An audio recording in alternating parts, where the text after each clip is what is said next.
order the Carroll County Commissioners meeting of August 9th, 2017. Please join me with the Pledge of Allegiance. I pledge allegiance to the flag of the United States of America and to the republic for which it stands, one nation, under God, indivisible, with liberty and justice for all. Feeling better this week? Better, not great, but better. Thank you.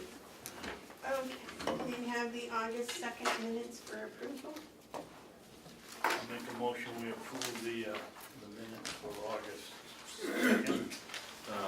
Second. All those in favor? The minutes, excuse me. The August 2nd minutes of 2017. Motion's been made and seconded to approve. Are there any discussion? Just procedurally, I wasn't here for most of it, but should I abstain? I'm looking for guidance on, not at a meeting. Should you abstain or should you? Well, you were here at the beginning, and we didn't make any major decisions after we left, did we? It's not so much about these particular, but I'm talking about what's the expectation of this board on voting on minutes where you weren't in attendance? I don't think you should. I don't either. I know that sometimes it's done, but I'm gonna abstain, only because I wasn't present for the whole meeting. The only change I made when Cheryl showed it to me is they had the date, the time for the variance was 8 to 10, and we changed it to 10 to 2 on Sunday, so I had her correct that.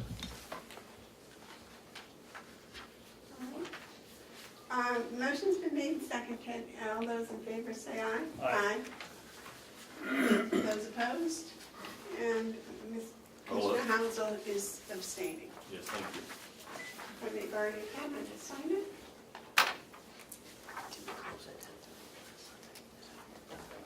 What happened to your pen? Fall through the hole in It did. under your feet in the truck? Babson, you know there are no holes in the link up. You fit in it, so you got it on the trip. Okay. We all set? You're supposed to sign those. Yeah, you're supposed to sign those and give those to Ken, I think. You put it on the bottom of your file. Okay. Wake me up in the meeting. Okay. Oh, we didn't know you were here.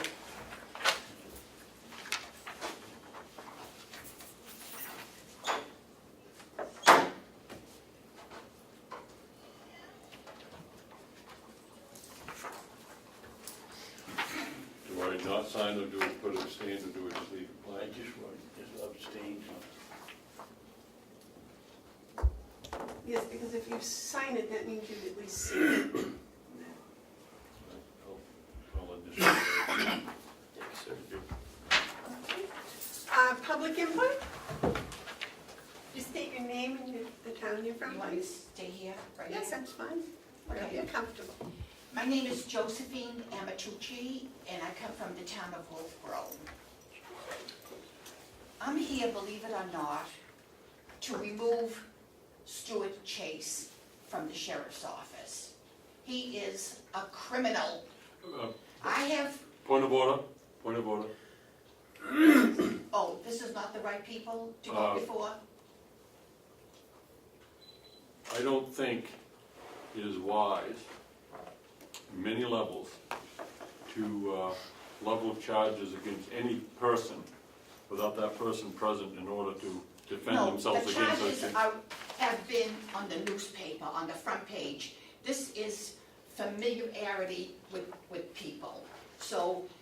I haven't ever read that story. Well, I have everything here for you, and I have to talk. Well, here's the thing. I don't know who to talk to, the sheriff. I don't need to listen to you slander someone. You started I'm off. sorry, but you know, the sheriff did just like you. When he read everything that I had to say, he was very rude to me. And he told me, don't ever call here again. I don't want to hear you. I'm not giving you a hearing.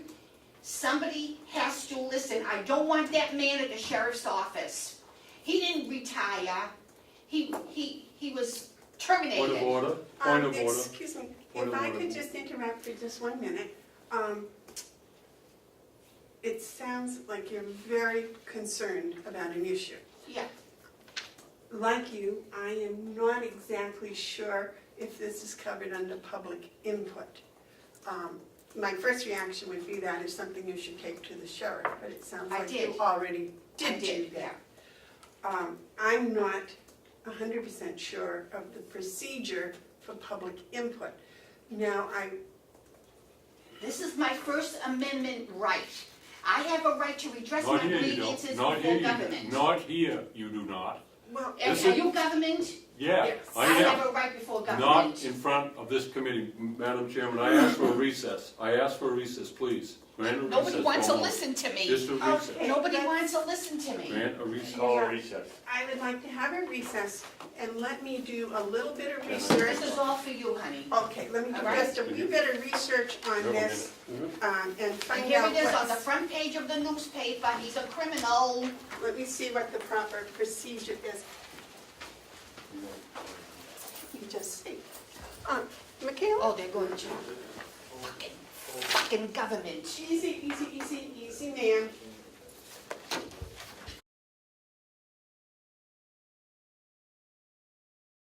See, I lost my job. Jeez, what am I gonna The do? last paragraph on page 10.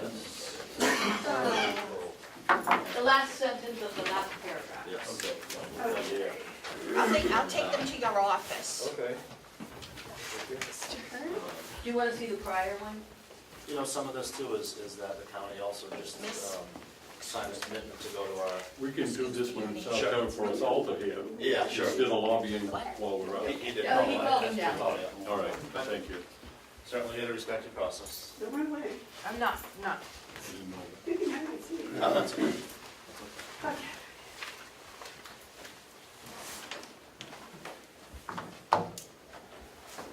Mr. Hudson, you ready to go out of recess? Yeah, sure.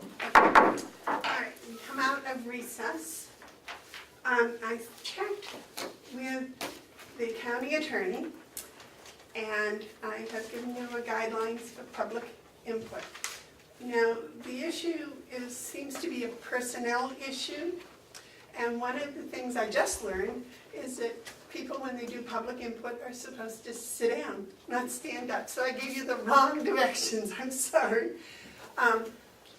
So, I have a booklet for the county attorney, I'm taking it to her tomorrow. okay. I have all the information for her. She's talking before she Okay. tries. Now, what we'd like to do is, if it's a personnel issue, and you would like to name names, then we would like to go into non-public. No, it's not personnel, honey, it's already out there. It's not something that you hide from the public. But you're talking about a person's job, a person's employment. But it already has been on the front page of the newspaper. I understand that, but we follow different rules than the newspaper does. So if it's a personnel issue and you want to name names and talk about specific incidences with a particular person, then we need to go into non-public to protect their interests and yours too, because if it's in public and you say things that are slanderous, that could come back on you. Nothing can come back on me. In fact, I want anybody to sue me, and I'll show in court that nobody has a right to sue me. I'm not afraid of being sued. I tell him, sue me. Well, my job is to protect you.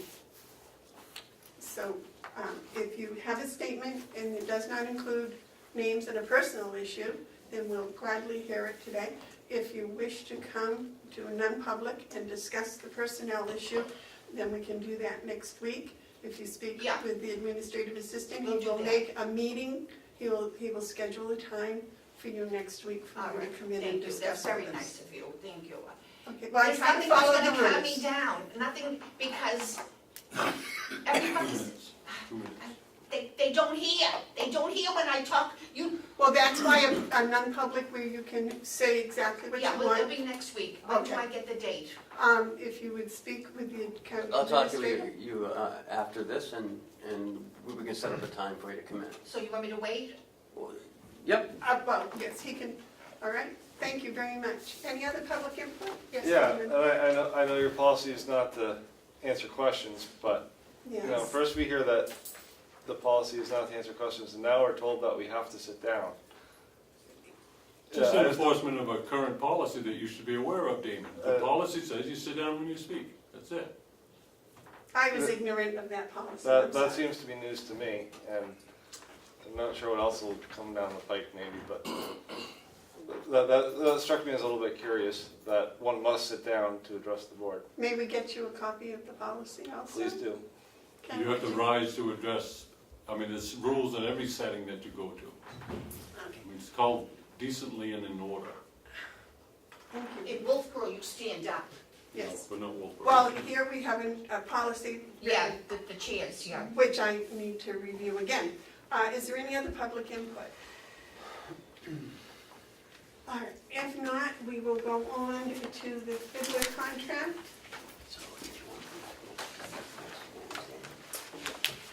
With the registry deeds and Andy. Hi, budgetary. Yeah. Go on. Have you met Commissioner Hounsell? How are you, sir? Good, how are you? Good to meet you. Put my card in here too. Oh, yeah, yeah, good. This is Over here in Andy this room. Horsfall from Fiddler Technologies. He came here today to talk about the microfilm agreement that we came up with after the RFP, which went out months ago. You asked him to come 2 weeks ago, and he's here with the agreement. The last sentence on page 10 has been removed, and it's signed by the one of the owners of Fiddler. And here's Andy. Yes. He's here to talk about how Fiddler has been involved, and Fiddler's prior owner, Connor, with Carroll County as a registry of deeds since 1965, and how that relationship has benefited the county. It started out as a handshake agreement, and it's become more formal over time with agreements and contracts, but they love to work with us. They work with 9 of the 10 counties and serve us very well. I'm very pleased that they've been on this microfilm and hope that it passes so that we can protect our land records archival. I think the biggest concern that Sure. the board had, or I, was that the delegation only approved an X number of dollars. Sure. And that's not the full value of your contract. And whether they will or not next year approve the same amount or more or less, Sure. we do not know. And we want to be comfortable that you know that and how you're going to deal with the fact if they say, well, no, there's no more money. Well, we took that under advisement, obviously. We, as I said to Commissioner Babson before, we have done similar things to this in terms of laying ourselves out there, so to speak. Maybe not quite to that level, but it does really draw our hand back to the partnership and the handshake agreement and where things have been for 52 years, where we feel comfortable that if your understanding of what we're about to do and your support of it, we feel like it's gonna be driven home, and I certainly understand the other side and how it may appear from your side, where, what if it doesn't? It's not something that in any way, shape, or form Fiddler would come after Carroll County for. Or Okay, here's the thing, because this is really the crux of it. I know that you guys are good. The registrar recommends you, and I have no problem Thank you. with your work, the history. I appreciate that you've done all this for us. But I don't think it's appropriate whatsoever to work off handshakes and wink of the eyes, and maybe this will work out. These are legal documents, and none of us know if we're going to be here at the time that we need to come up with the extra $70,000. So we can't do it on handshakes, and you know, this is the way it'll turn out for 2 reasons. One is we're expected to live within our budget. We have a budget amount of $35,000 for this. I do believe that it should have been 105, but I'm not going to second guess the delegation. They have to weigh a whole lot of stuff, and they said 35,000 this year. For us to go ahead and say, okay, we're going to only commit ourselves to 35,000, but then in everyone's back of everyone's mind is that, but they did their work, they're really entitled to the extra 70. That puts undue pressure on decision makers about Understood. budgets. So I have no problem with the terms of the contract except the 105,000. And I have no problem with your per rate fees. So I would say that if you recalculated this back to the number of images based on your fees, so the total is 35,000, that's a contract that we can work with. Now, that may not be the efficient way that you would like to do it, and I agree with that, but when you do a needs-based budget, the first thing you do is identify the need, which Lisa's done extremely well. We need to do this, we need to get this archival work done, right? So then the next step is how you're gonna pay for it, and that's where the delegation comes in. The delegation says we're gonna appropriate $35,000 this year against a $6 million project, really, to do the whole thing the way we want it. So there's a lot of work that has to be done. But if we go out in front of the delegation, we're jeopardizing goodwill, a lot of goodwill that we have built up for. So I cannot, and I don't mean this against Fiddler or anyone, I will not overexpend a line item in this manner, so that the delegation doesn't have to feel pressured to raise the 70, especially when they said last year that they're not going to. That's where I'm at. Yeah, I certainly understand, not to cut you off, And if this was $35,000, I'd make the motion to go for it, and I would fight for the other 70 through the budget cycle, but I'm not gonna spend the money first. Okay, well, that's your I'm not. decision. I understand, and I'll say it again, I understand how it looks from your side of the fence. If 35 is all we recognize now, and that's the best we can do, then I can't change that decision. This was done purely out of an act of good faith. Yes, there's a Yes. contract involved. The other part of the equation was we have an exclusive arrangement with our imaging vendor, and part of recognizing this now was to only have them come on site one time, incur only one set of costs with travel and so forth. Right. So a lot of that stemmed from there as well. Right. So, It will cost us more by not going with this proposal in the long run. We have to get the work done. All we have this year to spend is $35,000.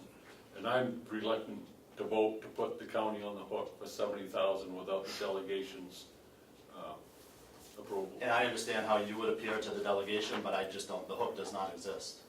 Yep, I understand that, I respect that. I don't have any question about your goodwill, and I hope you live to be 105, but you may not. Okay. There's a lot of things that happen, and there's many a slip between the cup and the lip. Sure. It's a legal contract, you can sit here and say, you know, we don't want the 70, but you want the 70. Most certainly, but we want it to be comfortable for you too. It has to be comfortable for the decision makers on where they're going to appropriate money. Sure. We've got to be respectful of their process. David, you had Yeah, Commissioner Hounsell, with this final statement, how do you figure that we're obligated for $70,000?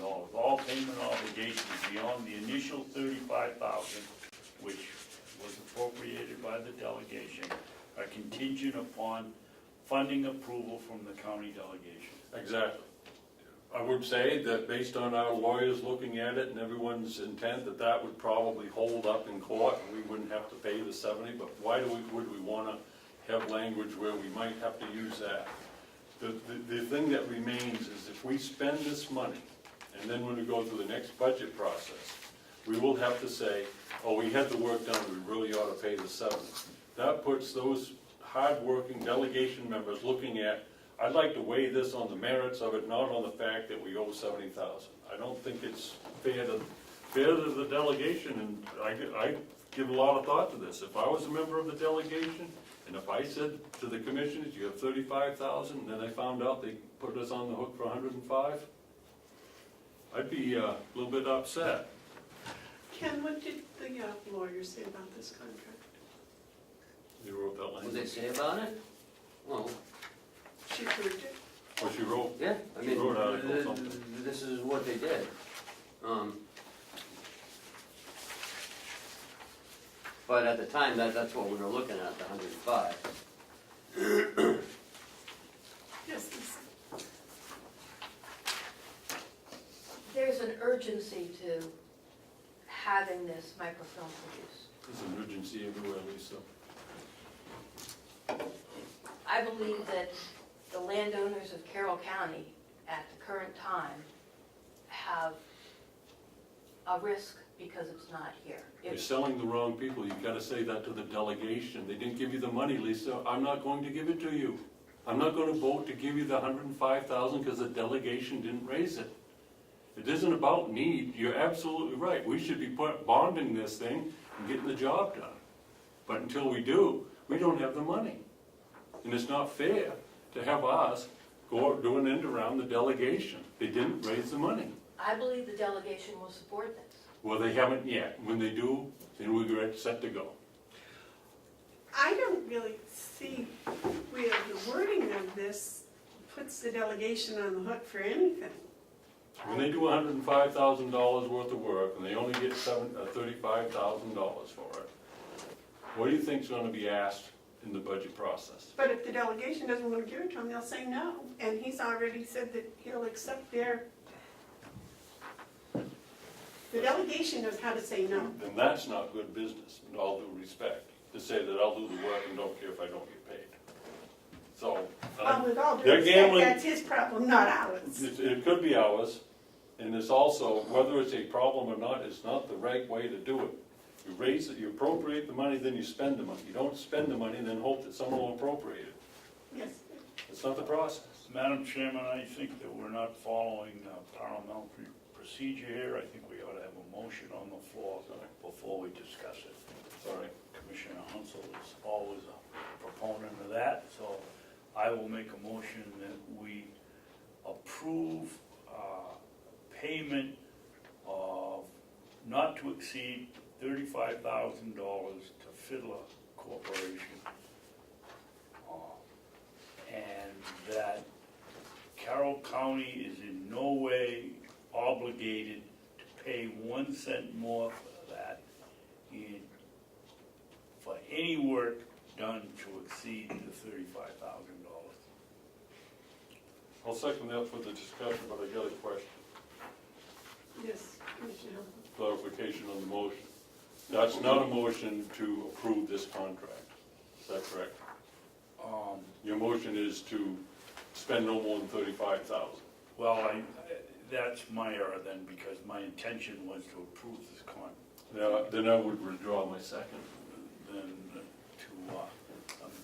to approve the contract and have it read that Carroll County is not obligated in any manner to pay more than $35,000 for the work done in the year 2000, budgetary year 2017, or the remaining $70,000 in future budget, unless it's approved by the delegation. I'll second it, but I want to make an amendment.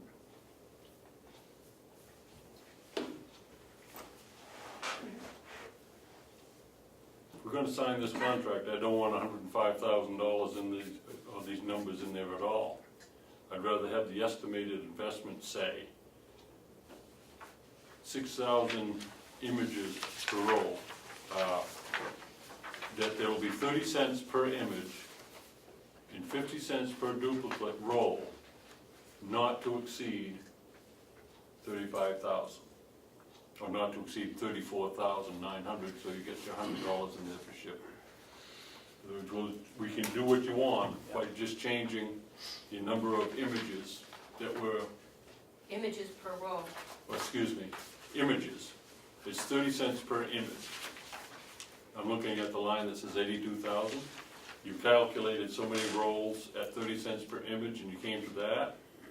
And however you did the calculation so that those two plus 100, the estimated investment will be 35,000. In other words, you're reducing the number of images you can do because that's all the money that you can afford to have done at this time. So you want approximately a third? Approximately. So that the total ends up 35,000. If someone goes over after that, there's no contract that's totally on their own.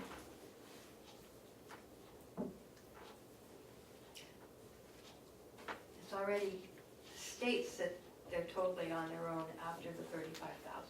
I don't want, it is not good practice to put that confusing number in there. We got $35,000. That's what we got. That figure's gotta say $35,000, in my opinion, or else we have overexpended that line item, or overcommitted that line item. Excuse me, could we say 900,000, approximately 900,000 images at whatever the price is? And that will change the number of roles for, for this particular contract, even though we know that you're going to go ahead and finish it. Let me say this, why don't we take this whole box estimated investment and break it into the two components from the project standpoint, like you're saying, instead of just the investment standpoint, because all we've done is you've got the 105,000. Let's see it broken out as almost too many projects as part of the same contract. I know how I'm thinking about it in my head, but to put it on paper. Ken?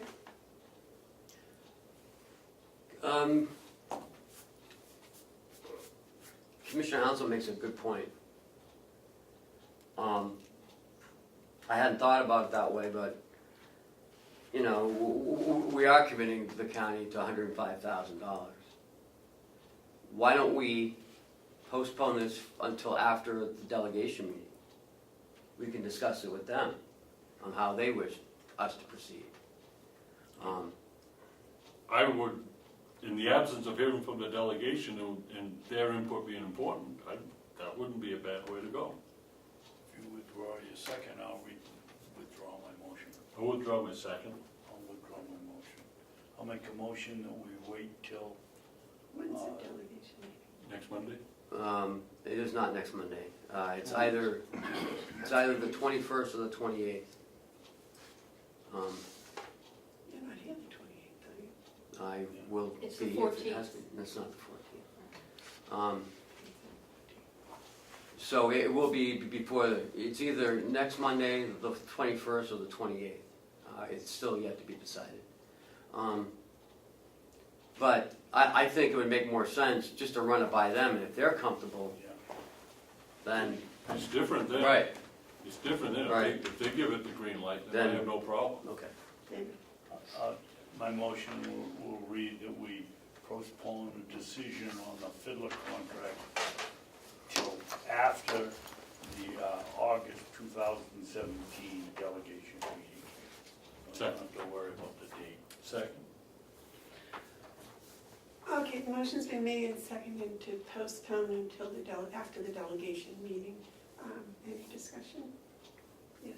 Yeah, well, so that I can sneak this in, I would like to see on page 3, where it says, sums about the initial 35,000, I'd like to add the verbiage in budget year 2017, so there's no question. Mm-hmm. Which page are you on, David? Page 3. Initial 35,000 is contingent, put in the budget 35,000 for the budget year 2017, I think it's fiscal year. or fiscal year. Yeah, 2017. Yeah, I like that. Could you read that one more time? Sum above the initial 2,000 is 2,000 in fiscal year 2017 is contingent upon the funding. So right after 35,000, you're putting for fiscal year 2017. Yeah. Second, that Which- was says in the motion. That, I don't know, that's not in the motion, but I'm hoping that you add that to the, when you bring it back. Okay, yes, Lisa? Could you clarify that we do have 35,000 in 2017's budget? If there is more to be funded in 2017's budget, then we would have to, No, it's gonna stay fiscal year 2017. We're not asking a supplemental budget, What are you asking for? that we will be asking for the $70,000 next year. Correct. But we're not asking for them to do a supplemental budget to add to the budget this Correct, year. okay, good, I just need So to clarify that. You, basically what you could do is if you get the 35,000, you can do $35,000 worth of work from September to December. And then we get quick, you know, I would vote to put it in our estimate. I don't know about the other two, but I think it would be a cleaner way to do it. Well, you already have 35,000. Correct. Yeah, and we wanna make sure that's all that's spent. How long a process is this whole thing, these hundred? It's probably a couple of months worth, if I had to guess. It's not my expertise, but it's a sizable project, obviously, if you look at the price tag, so. That lends itself a little bit to what I said about being on site and trying to maintain costs for the vendor on that regard. There's no question in my mind that it's a better deal for the county Yes, at 105 yes. than the 35 and then another 70. I get that, but this is about relationships. Sure. And we've worked real hard to make sure that the delegation understands that we respect what they've done, and we have to approach it that way. We can't jeopardize that good relationship. Understood. Okay, is there a motion before the table? Would you please read it? Commissioner Babin, motion to postpone the discussion on the Fiddler contract until after the August 2017 meeting, seconded by Commissioner Hounsell. Delegation. Delegation. Yeah, that too. Okay, any further discussion? Okay, all those in favor of the motion say aye. Aye. Aye. Thank you. Pleasure to meet y'all. Nice to meet you. Appreciate it. Thank you for so your much help. for coming. Have a great day. Thank you, Amy. Thank you. And quite an experience. Glad things calmed down a bit. Whoa. Cheryl didn't make cookies, so I did. You did it.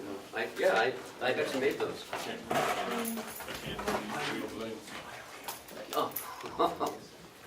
Who are you kidding? You think a stove is to heat the house?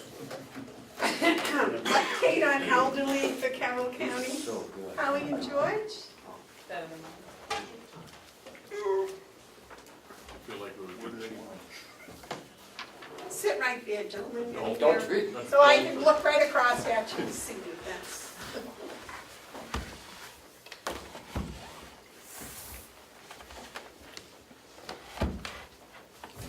Okay, you're here for an update? Howie? We are. In fact, I hope that all of you have seen the op-ed piece in today's Daily Sun that George wrote, which I think articulates and captures the why of what's going on extremely well. And you know, where we are, we're still in the exploratory stage, but we're at the point where we need to come to some decisions to see whether this is just, you know, conception or it's gonna be reality. But having said that, I don't wanna take for granted what George wrote. I'd like him to be able to explain in his own words, you know, exactly why this is so important to the county, and especially to the Mount Washington Valley, to the northern portion of the county especially. George? Well, thank you, Howie. Good morning, everyone. I think I kind of explained it pretty succinctly in the article, is that, you know, we've got, a lot of us are getting older. I don't know any of us who aren't, but I'm specifically thinking of those 76 million people that we call the baby boomers. And we, because I am one of those, we are gonna need some help as we, you know, complete our trip on this planet. And at the moment, there really isn't a lot of, much for a facility up north to do that. And that's, we would like to urge the exploration of that possibility. And that has to begin with somebody doing an official feasibility study, which the total cost, I think we've been told, would be in around the $15,000 to $20,000 range to do the study. You absolutely positively have to do the study, because no one's going to give you any money unless you can say, here is our reason why, done by a professional feasibility study firm. So I think what we're looking is that if you all, and then the delegation, who we'd be happy to talk with also, can find some, say $10,000, because we do have a possible match to whatever the county is able to provide to complete this feasibility study, so we can see, what it is we need, what size it needs to be, figure out how much it's gonna cost, and those delightful details where the devil lives. George, who's going to match the money? We have several people who have said that they would consider it. Because of the fact it's not a paper deal, I'd rather not say who, but it's totally legitimate organizations. But publicly, I don't know unless, I don't think it, Madam Chairman, Yes, sir. I think there's several concerns who can do feasibility studies. And I know Howie's talked with a couple. I think that in the scheme of things, it might not be right at that stage to disclose who they might be. I'm not sure, I think, that they would certainly have no problem with being public, but I think they're kind of waiting to see what you all think, what Carroll County feels. You don't think that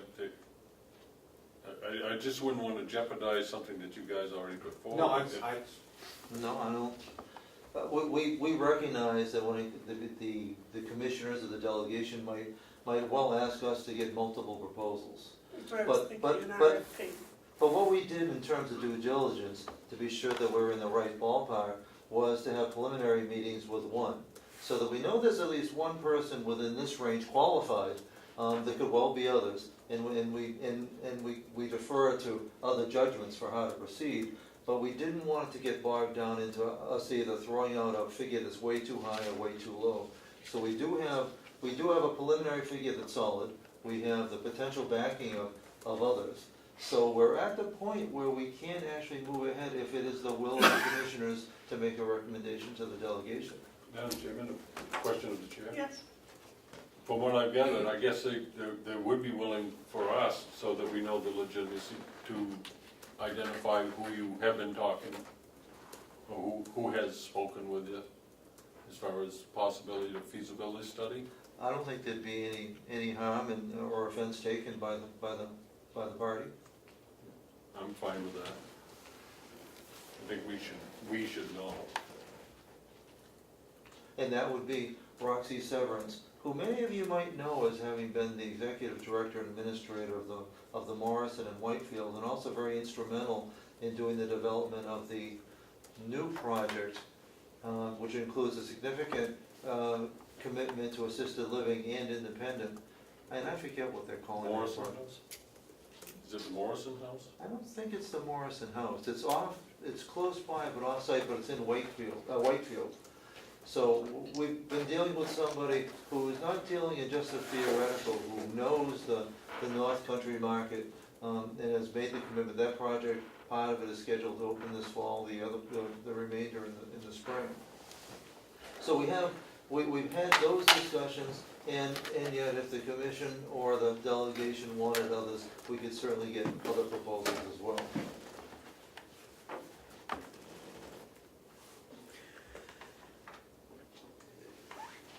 George, up there in the North Conway area, I've heard in speaking with some people at the Gibson Center that elderly housing is needed up there because of two things. One, it's hard to find, and two, it's very expensive. So would that be a piece of this as well, affordable housing for the elderly? In the very preliminary discussions that Howie and I and others have had, we would see possibly having part of this proposed building having independent living quarters, say on the second and third floor, and then the extended care would be on the ground floor. Some of you may know the vacancy rate, according to the latest statistics in Carroll County, is 0. And that doesn't leave a lot of opportunity for anybody of any income level or age level. So that's what we have envisioned, but again, this is kind of Okay. a little cloud over our head. Madam Chair. Yes. George and Howie, are you looking at this as not two projects? Obviously, we're looking at it for a northern and a southern facility. George, are you looking at it up north as part of the Gibson Center or another location? No, not at all as part of the Gibson Center.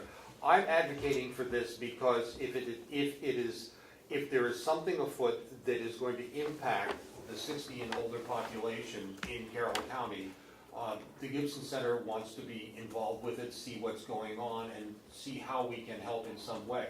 But this would not be a Gibson Center operation. Well, I didn't mean that. I guess I didn't ask the question properly. Are you anticipating considering putting a facility for assisted living at the Gibson Center in the parking lot, tearing up the parking lot, or going to another location? Well, Conway zoning certainly wouldn't go for that, I can assure you. But no, we'd definitely be looking at another location. I'm surprised Conway has any zoning laws watching it grow. You're looking at a completely independent A facility. totally independent piece of property, separate from anything that we have. Thank you. And we've identified a few possibilities that would be part of a feasibility study. Okay, thank you. Madam Chair, if I might, I want to ask a question that I think you all should be asking. George has explained very well the why of why this is needed. I think the question that the commissioners should be asking, because I expect that others will be, is, well, that might be true, but why us? Why should the county be pivotal in this role? And here's the reason. There's no question about the needs, the numbers of people, and the burgeoning numbers. Some have described it as a tsunami of aging. What's also within that group, within that demographic, is a group of people who can't afford the $4,000, $5,000, and $6,000 a month that the private sector and the not-for-profit sector charge for assisted living. We're talking about the Riverwoods, the Rivermeads, and the Kendalls. There will be other places that will come in, but they're not going to serve the vast majority of the elders of the northern part of the county, or even the southern part of the county. The county is in a unique position of being able to do this better and less expensively than the not-for-profit sector and the for-profit sector. And truth is, if we don't do it, it's not going to get done. This is not, assisted living is not a sponsored project by the federal government the way that elderly housing is. The federal government is not going to build assisted living. If we don't do it, nobody else will be able to. Our hope, and this will be partly determined by the feasibility study, is under what financial terms. There is the opportunity, with the right balance of payers, and we're considering 50% Medicaid, a significant portion to those who clearly cannot otherwise afford to pay for this care.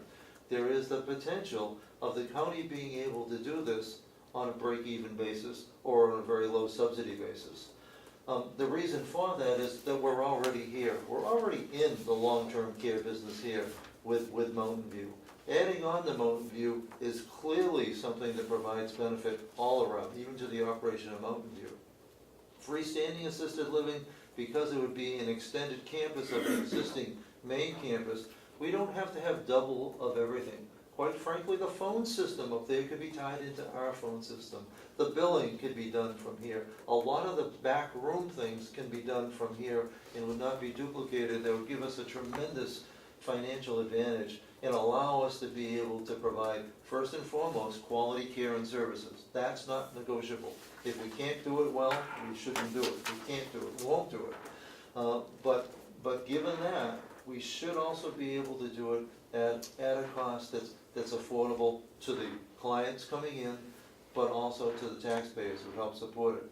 Quite frankly, when we talked earlier, based on Ken's question, the independent housing could well be something that could help subsidize the rest of the operation, provide a tremendous service at a below market rate, but that it allows us to expand our services, expand our payer source without making increased demands on service. It could be a wonderful part of the mix. Howie, the private assisted care facilities, are they required to take in a certain number of Medicaid patients? They aren't and they don't.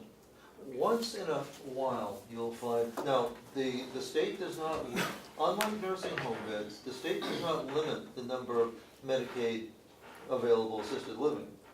The state doesn't worry about it because the state pays, no matter where you are, no matter how much care somebody's getting, the state pays $49 a day. That is why you don't see Medicaid assisted living beds in other, typically, than the 3 county homes that presently have assisted living wings or separate freestanding buildings. That being Rockingham, Cheshire, and Merrimack. The $49 a day, does that cover the services that BEAS covers? Oh, well, it actually comes from BEAS, but $49 a day doesn't really pay for much. In the private facilities that have Medicaid, and in the not-for-profits that might have Medicaid, they typically use that only to hang on to long-term clients, residents that they've had for years, and essentially they've taken all their assets over the 5 to 10 years, and they temporarily will carry them as Medicaid. Okay, well, that wasn't my question. My question was the $49. If a person is at home and they're getting visiting nurse and they're getting all of this all comes out of BEAS. Correct. I do not know what it costs per person, but that $49, is that after or before the visiting nurse care and all of that gets charged? It could be in addition to, because assisted living does not provide nursing care. Residents in assisted living could be getting outside services Okay, that's from the what I'm asking. VNA. So the total BAS could be what they're presently getting in their own home plus the $49. Where it ends up long-term saving in the BAS is if that person, because they couldn't find assisted living, prematurely went into a nursing home, then their total cost would be, for us, around $170 a day out of BEAS. But the nursing home does not get any of the money like the visiting nurse and all of that? Not a nursing home, assisted living would. What, okay, so it's 49 plus what BEAS? Correct. Yes, So, have you spoken with any other outside agencies about this All of them. program, or? And I say all of them because Carroll County is blessed by having the Carroll County Coalition for Public Health, plus other groups, including business and business groups. And I'll look to George to confirm, but I have never seen such a unanimous support. Usually outside groups, especially in the healthcare, people get turf conscious, Right. They're paranoid, they're protective. We've seen tremendous support, especially from the VNA, also from the hospital, but every group recognizes there is a need, and they are so appreciative of the fact that we're making our primary focus those of lower income, because that's the group that they find and readily acknowledge have the least number of options available to them. But there's virtually unanimous support from the North Country, and for those that are supporting the Southern Tier as well. Good.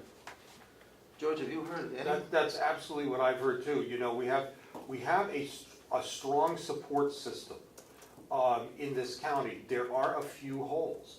And I know that, you know, that those who are in the northern part of the county and the southern part of the county, whenever possible, we work together.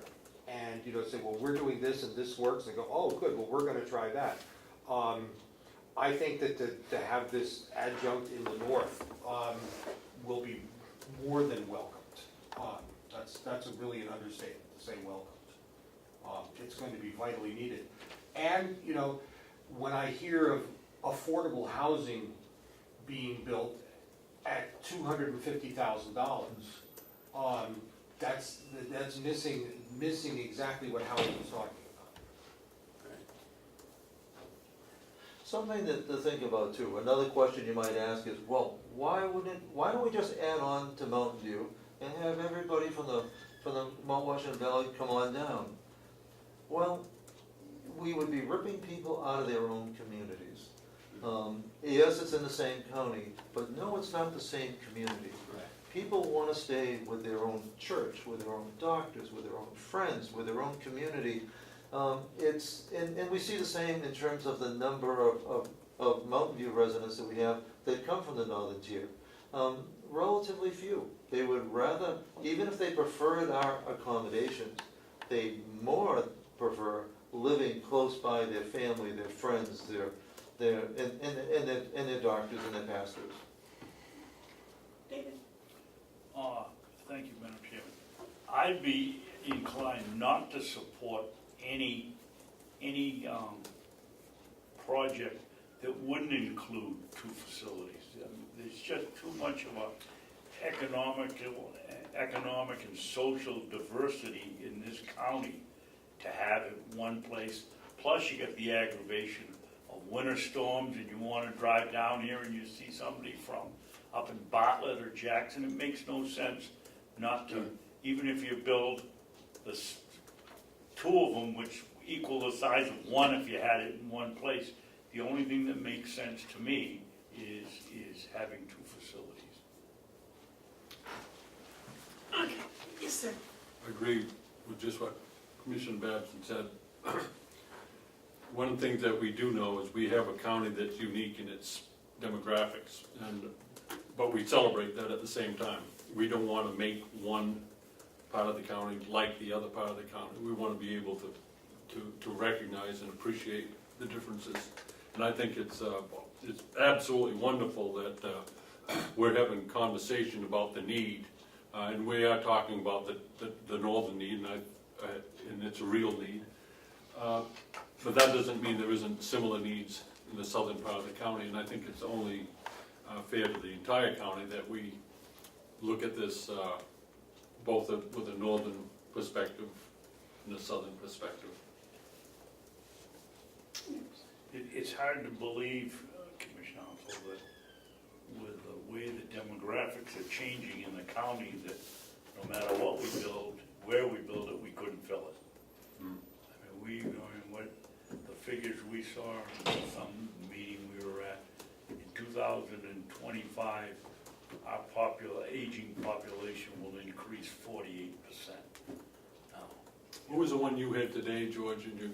127. Well, then between now and 2035, we expect the 85 and over population to increase by 127%, I believe it is. Yeah. And as I say, regardless of how much denial there may be toward the aging process, it's we're going to keep aging, and inevitably that means we're going to need a little help. So we're looking to make sure that help is there. We need it now. We need it right now, not in 2035, though. That's the. you and I won't be around to check it, George. You never know. Stranger things have happened. What are you talking about? That's only 18 years from now. I didn't know if I was going to make it 18 minutes last week, but the Well, I reality, intend to be 100 at least, Damon wanted just so I it. can harass my Damon son. might be around, he might be retired, but Thank you for that. So no matter how big we build it or where we build it, doesn't it seem kind of like a drop in the bucket in terms of, I mean, if you build a 50-person facility and there are thousands and thousands of people that need it, does it really make that much difference? And then the other question I have is, if we build this assisted living facility, can we make sure that it's long-time Carroll County residents, so someone from Florida doesn't move in, the day before? That would all be based on what the feasibility study would show. I would hate to kind of guess what it might say. I think at this point, we need a study, and those are the things that need to be asked. I have some preliminary answers to that. David, you raise a good point about size and scale. Even though there are going to be increased numbers, we're dealing with a small part of the world. We're building a huge facility, and then having trouble filling it would be a problem. There's an increasing movement that multiple small facilities can be more adaptive. So the idea of building something for, in the under 50 apartment range, and then 5 years, 10 years later, building another one can make sense, or doing what the architect did with Mountain View. Some of you might not realize, but Mountain View was designed to take an addition. That was remarkable planning on the part of the commissioners at the time and the architect at the time. Nothing would keep us from designing a place for 50 or 35 that had provision for future growth. Although I think long-term, it's going to be multiple small places. That'll give us that flexibility. In terms of being able to give preference to Carroll County residents, that's not a problem. That's what we do today at Mountain View, and I would believe that would still be the expectation and the requirement for anything that, if the county is involved, that's something that the county would realistically expect and reasonably expect. Howie, I'd like to see more actual figures on this. I mean, you nicely say that it will be sustainable, which is, I would like to believe that, but I'd like to see some numbers to back that statement up. Madam Chairman, wouldn't that be the feasibility study?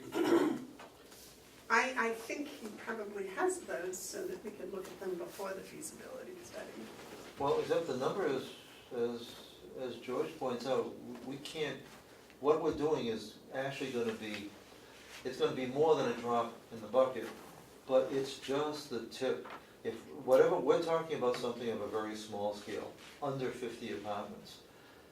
That barely touches the growth. That barely touches what's needed today. It doesn't really address what's going to be needed 10, 15, 18 years from now. Okay, well, also, But we can I get would those numbers anticipate that the population of baby boomers at some point will start declining, just like the school populations have. For years, the school population was increasing, and then now it's getting smaller. And I like your idea of smaller buildings, because then they're easier to change if for some reason we go in the other direction. You're talking about the $49 a day would be able to support a facility? No, it wouldn't come close, because that's, the $49 is only the state's commitment. That you would also have the benefit of what's called personal resources, the amount of money that the resident, him or herself, could contribute. On average, within the county system, that's about $1,400 to $1,500. So we're not talking about supporting somebody for $49, which is unrealistic. There's no way you can do that. Is that figure per month? That's per month. So the typical yield, as it were, would be around $1,500 a month Where does that come from? from Social Security and the recurring income that an applicant or a resident might have. But $1,500 is half the cost of what assisted living is being charged for by the not-for-profit and private sector, which starts at $3,000 and quickly goes to $4,000, depending on the market area where you are, and sometimes to $5,000. And more. And more. So $1,500, what sounds like a lot, is still only paying half the actual bill. Well, the bed, it's just a room, you get paid $1,500 a month from the government, right? And then, well, you get paid $49 a month from the government. $49 $49 a day. So we would have to, we could not run 100% Medicaid, but I believe a feasibility study will confirm that we could run 50% and possibly more, and be at break even. So that's, see, I don't understand why that would be part of the feasibility study. Those figures, I think, would be available today. Well, the feasibility study is going to determine a number of things. First and foremost, the feasibility study will do a market analysis. Because the feasibility study is essentially being done for the unnamed banker in the room. Eventually, to get this, it's going to require getting funding. That banker is going to want to know, well, you're creating a product. Well, is there a market for it? The feasibility study will determine the number of age and income qualified people within your primary market area, determine with existing support services, what the penetration rate is, and whether or not it's viable. And I think that's gonna be fairly straightforward, given that we're opening up at least a percentage to Medicaid, but that needs to be confirmed. We believe we have confidence, we know that there aren't other services being provided, but that needs to be demonstrated.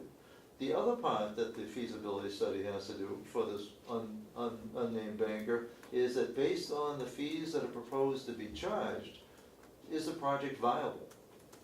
I mean, before they put their money in, they wanna know whether you're gonna generate enough free cash flow to be able to pay, debt and interest.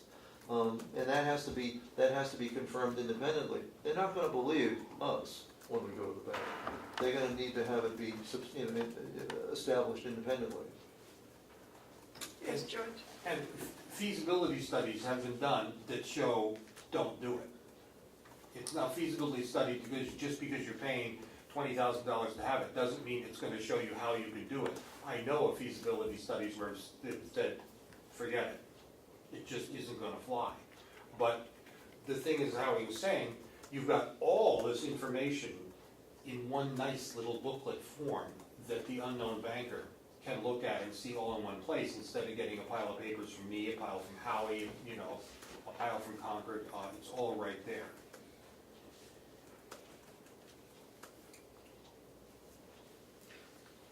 Yes, Kim? So what is it you need from the board?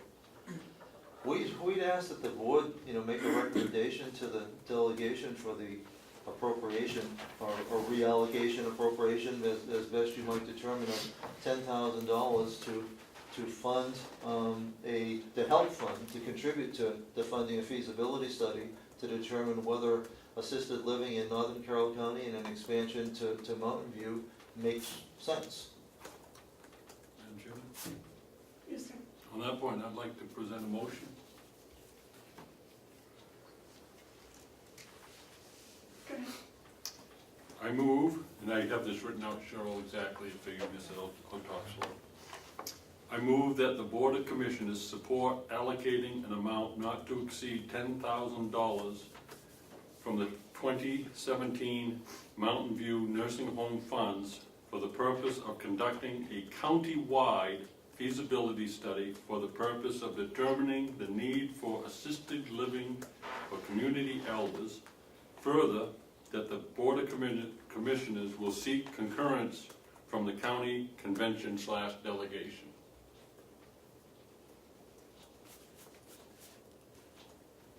I would like to second it, but Mark, would you change the portion that says Mountain View Fund to Mountain View Budget?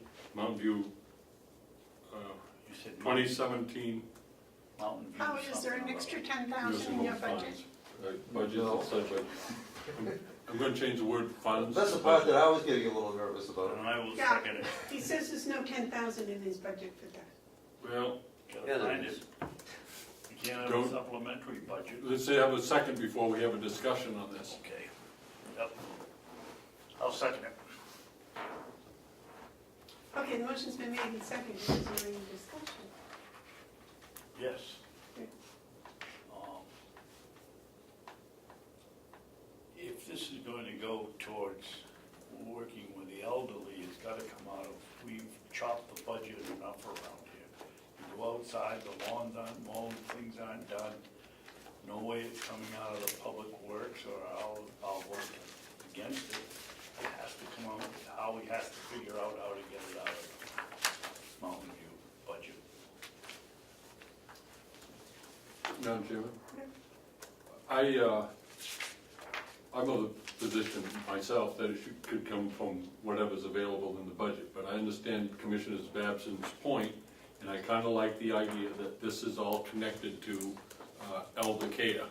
And I know it's going to put a strain on the budget, but comes down to how bad do we want it.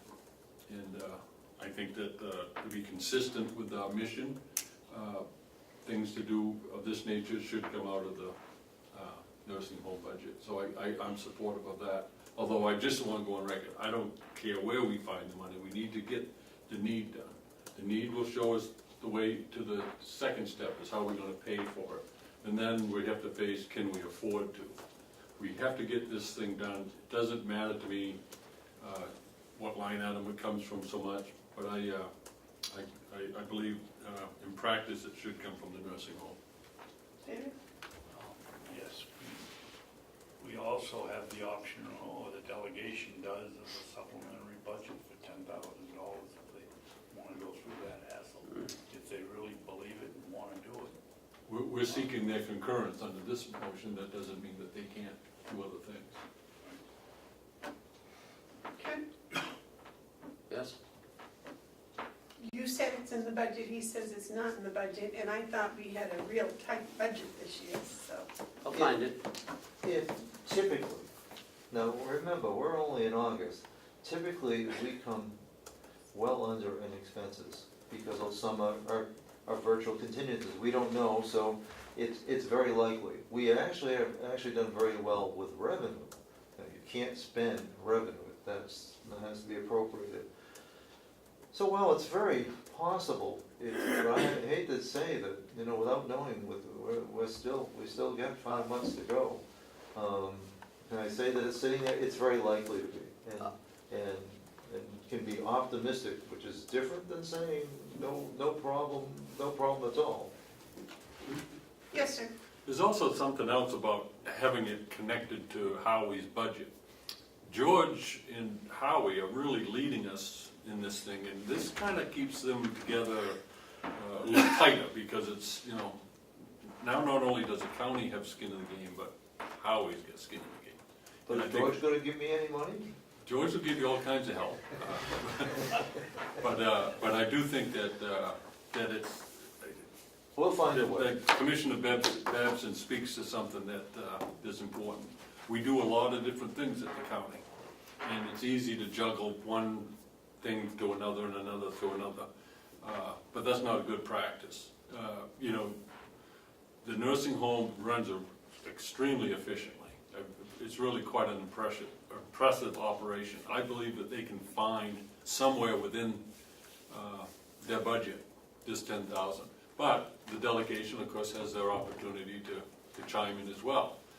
But what I'd like to do is have the commissioners at this point be solid behind a feasibility study and take it to the delegation and see what they have to say about it. We have an opportunity today to move this forward. Instead of talking only about the need, now we're talking about a possible path to a solution.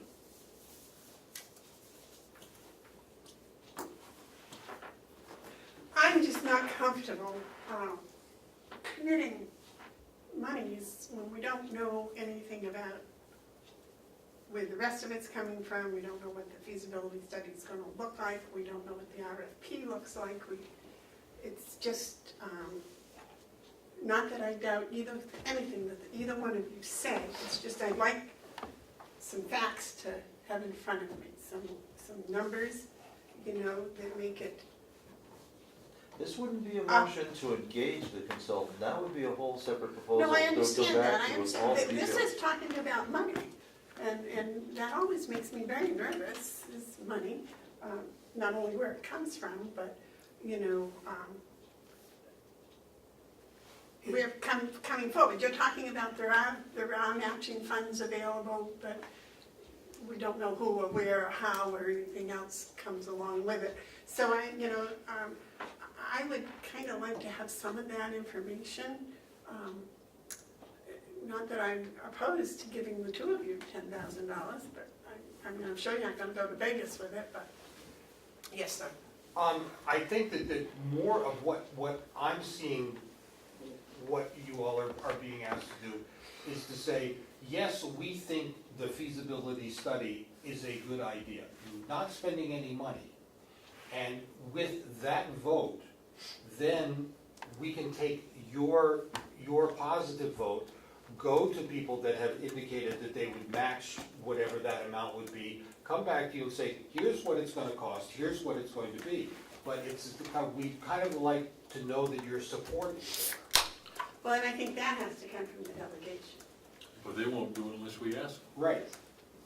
Madam Chairman, don't you find it at all comforting that we're going to take this money and have a viability, a feasibility study? We might find out that it's a pig in the poke and whoever does it says this won't work. I mean, that's where we're protecting our money. We've got to start somewhere. And I would think that a feasibility study would be the place we start. Do we need it? We all see the figures and we think we know we need it, but maybe an expert would say, yeah, you need it, but you'll never fund it from here. I'm certainly going to vote for it. Yes. The feasibility study is absolutely essential, and this vote is critical. That we send a strong message to the delegation that this need is known. I haven't heard anyone tell us anything other. We've heard from all kinds of people about it. The need is at least to the point that we ought to investigate the need, and the way you do that is through a feasibility study. Quite frankly, I think it would be an unfortunate delay and also a wrong message to the community if we were to hedge on this. It would be like saying we see the need, but we're not going to do anything about it, when the only thing left for us to do at this point is to study it in an appropriate professional manner. And that's what this would do. If we don't do this, then we're just going to talk about it until 2035 comes around, and then we'll be dealt with a mess that we might have been able to somewhat avoid. So this is a critical vote, and I guess I don't have any more to say. Any other discussion? No? Would you like to read the motion before the table, please? Allow me to. Yes, please. The motion I made, Madam Chairman, was that the Board of Commissioners support allocating an amount not to exceed $10,000 from the 2017 Mountain View Nursing Home budget for the purpose of conducting a county-wide feasibility study for the purpose of determining the need for assisted living for community elders, period. Further, that the Board of Commissioners will seek concurrence from the County Convention Delegation. And I seconded that. I'm wondering, should we have something in there that's not the whole cost of the feasibility, that's just matching? That won't cover the whole cost, right? No, that's just the county's portion. Right. Can you put something in there that says it? Not to exceed $10,000 in matching funds. Yes, that would be. Well, for the county portion. For the, in matching, well, it would be allocating $10,000 in matching funds, I think would do it. Or you could say towards the feasibility study. Yeah, that comes in later, but if you put in the word from matching funds, I could read it that way so you could hear it. The Board of Commissioners supports allocating an amount not to exceed $10,000 in matching funds from the 2017 Mountain View Nursing Home budget for the purpose of conducting a county-wide feasibility study. Yeah, I think that's a good thing. David? Yeah, that's fine with me. Matching funds, you read that. Is that all right with you, gentlemen? That should do it. Okay, motion's been made, seconded. Any further discussion? Okay, all those in favor of the motion as corrected? Aye. All right, Aye. Thank you, Commissioner. Great, thank you very So much. I think your next step would be to talk with the delegation when they meet. you're gonna put it on there, see if they can put that on their agenda. Yep, I have it written down. Thank you. Thank you. Thank you. What's that date for the delegation? I don't know. I would like any figures or facts or backup information that you acquire. In fact, I've been working behind the scenes with the architect to come up with some preliminary construction figures, because that'll be an important part. Because even whoever does the feasibility study can't design the building for us. We need to know What it's gonna look the general cost will be. Do you have any thoughts as to where the northern structure might be built? We have few. There's two properties that we seriously wanna look at, and there might be more once this becomes more public. Right. Sometimes that's when people will say, we'll offer a volunteer or try to sell. All right. So you're still open for suggestions as to Oh, definitely. location? Put that on the film so people may come forward with something. Definitely. Up there in the mountains, it's beautiful. Anything else for these gentlemen? Thank you for coming in. Thank you for all your efforts on this subject. You've done a tremendous amount of work in a few months. That's important stuff. Thank you, George.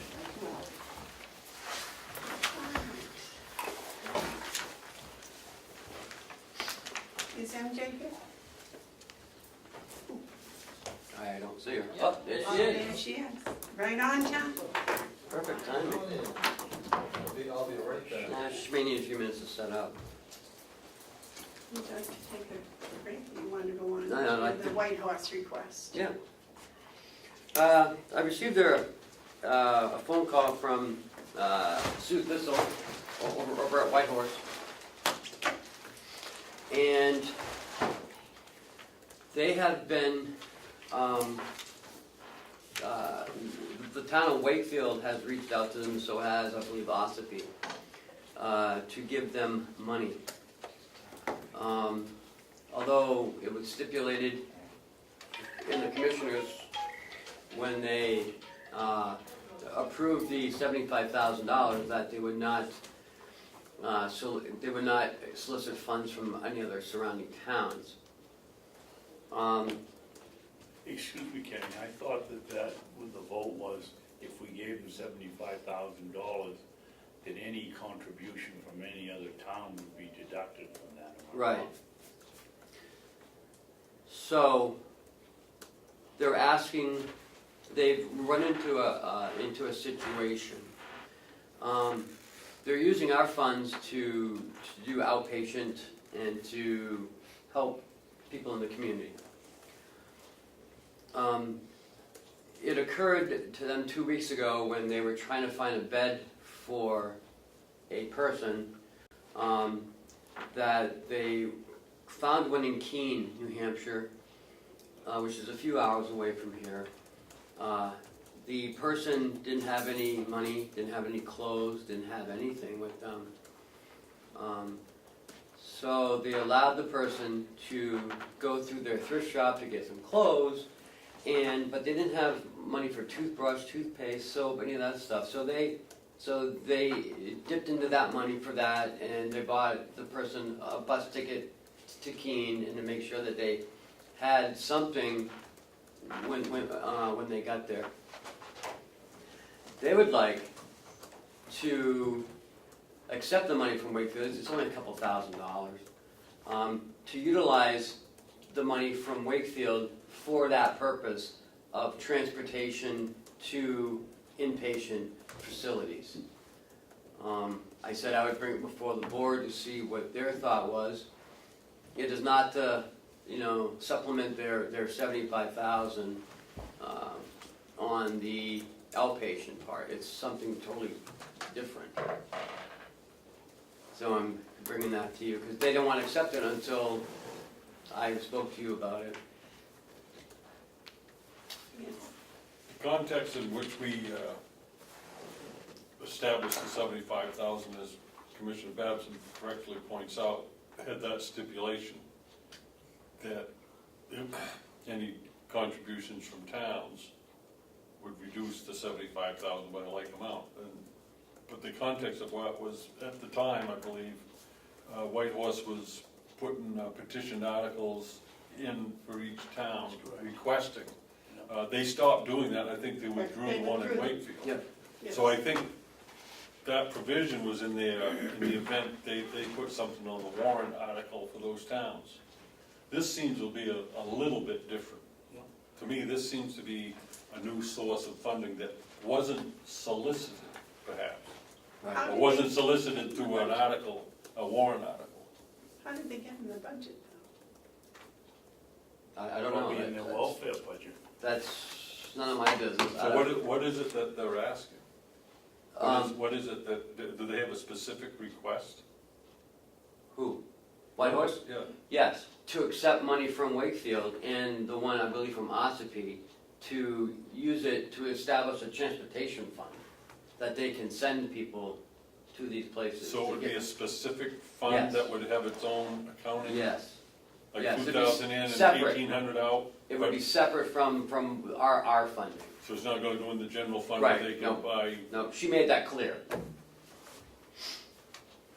think that hits the spirit of the provision. What do you think, David? I mean, it's,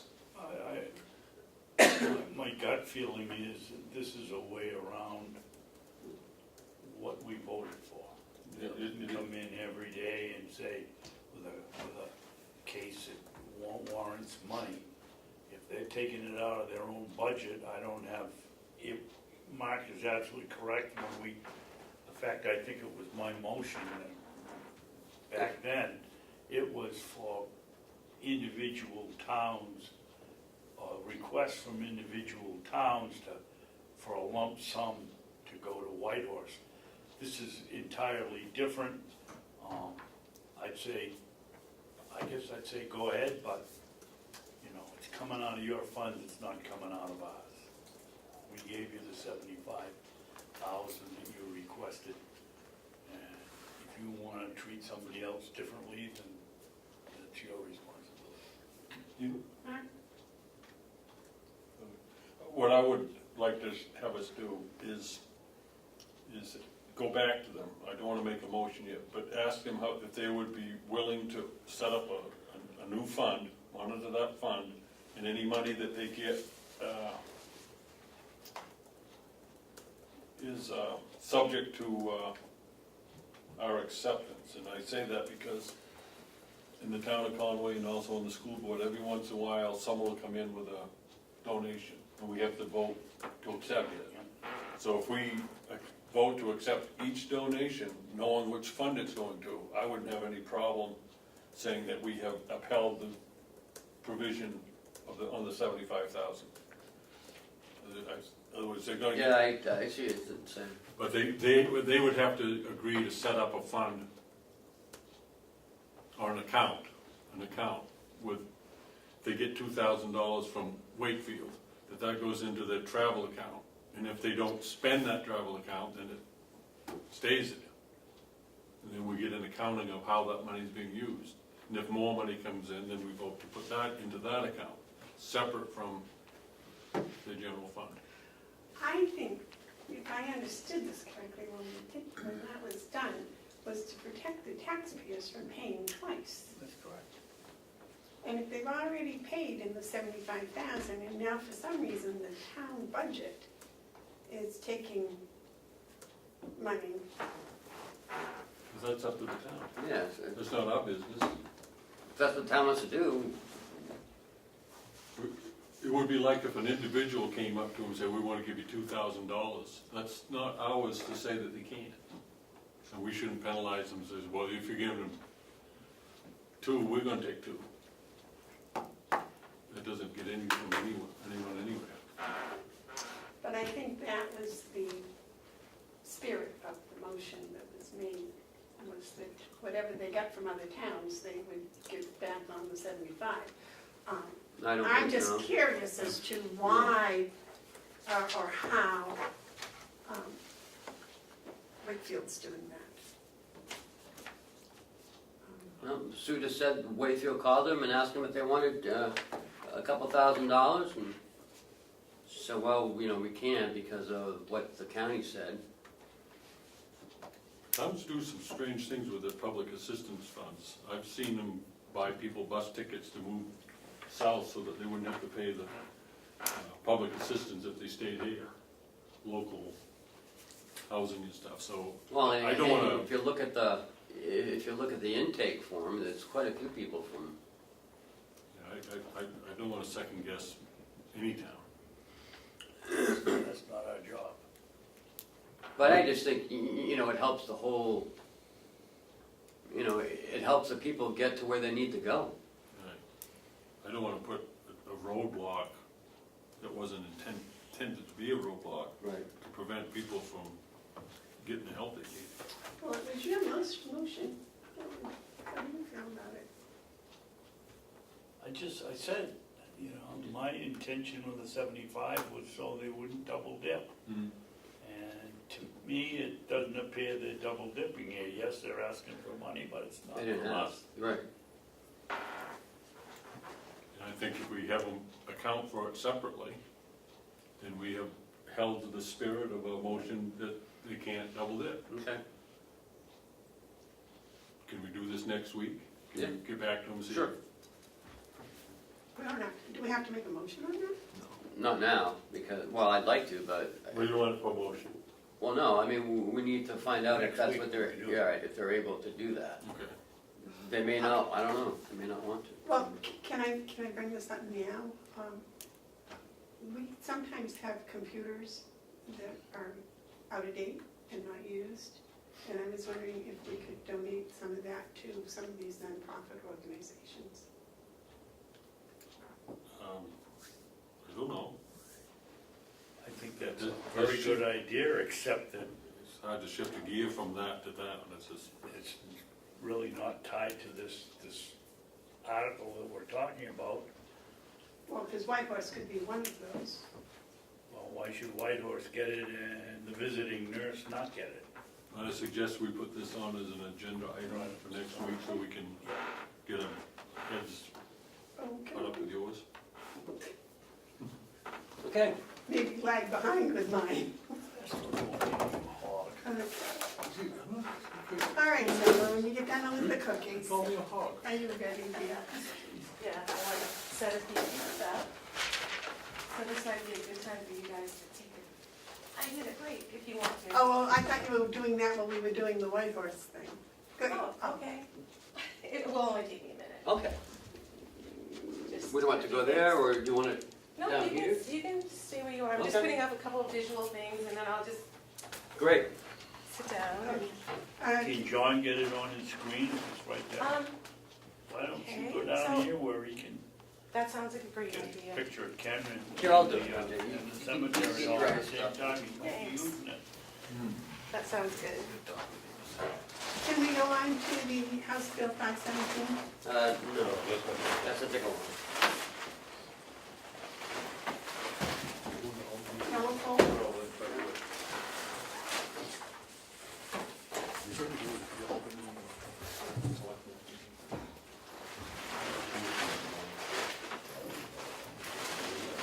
Do you want this on there? I'm actually gonna put this on that. So wherever this can go. good This is gonna go on that, you said? Yep. And wherever you think this is a good place, it's just a visual aid. Yeah, okay.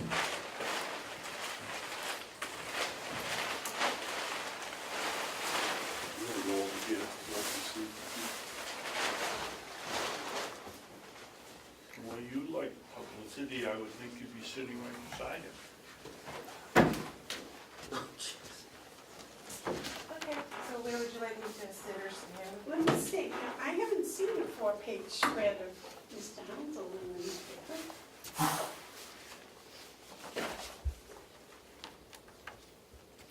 I think the humidity's gotten to this. I need to review it. Sorry. Bless you. Ken, you really picked a good spot for that monument. I don't know. Yeah, you can see it when you drive by. Ken deserves all the credit for that. Well, thank you. Fine location. Just get my glasses.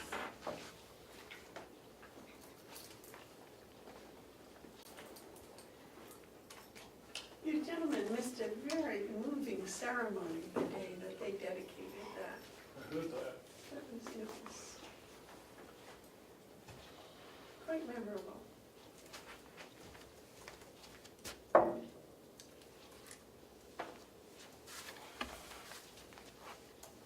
Good morning, everyone. Good morning. Well, I'm really happy to be here. Could you speak up, please? Yes, I will. Thank you. It's great to be here. it's been a very long journey for me in doing this project and doing the research, writing the book, and then having the monument placed at the county cemetery. So I'll just give you a little bit of a background as to how this came about. It was actually as far back as 2004. I wasn't really familiar with the Ossipee area, even though I did grow up in Sandwich. I just hadn't really come to Ossipee very often. And at this particular time, I was looking for a home, and I had been working with a realtor from Wolfboro. And I said, well, I'd really be interested in Sandwich or Tamworth or possibly Moultonboro. That's kind of close to, you know, family and work and friends and that sort of thing. And he asked about Ossipee. I said, well, I don't really think that Ossipee would work out for, you know, for me. And it was really kind of funny that the first place he showed me was in Ossipee. But he said it was in Granite, and I had never heard of Granite before, so I thought, wow, that's really amazing that there's a town here that I hadn't even heard of.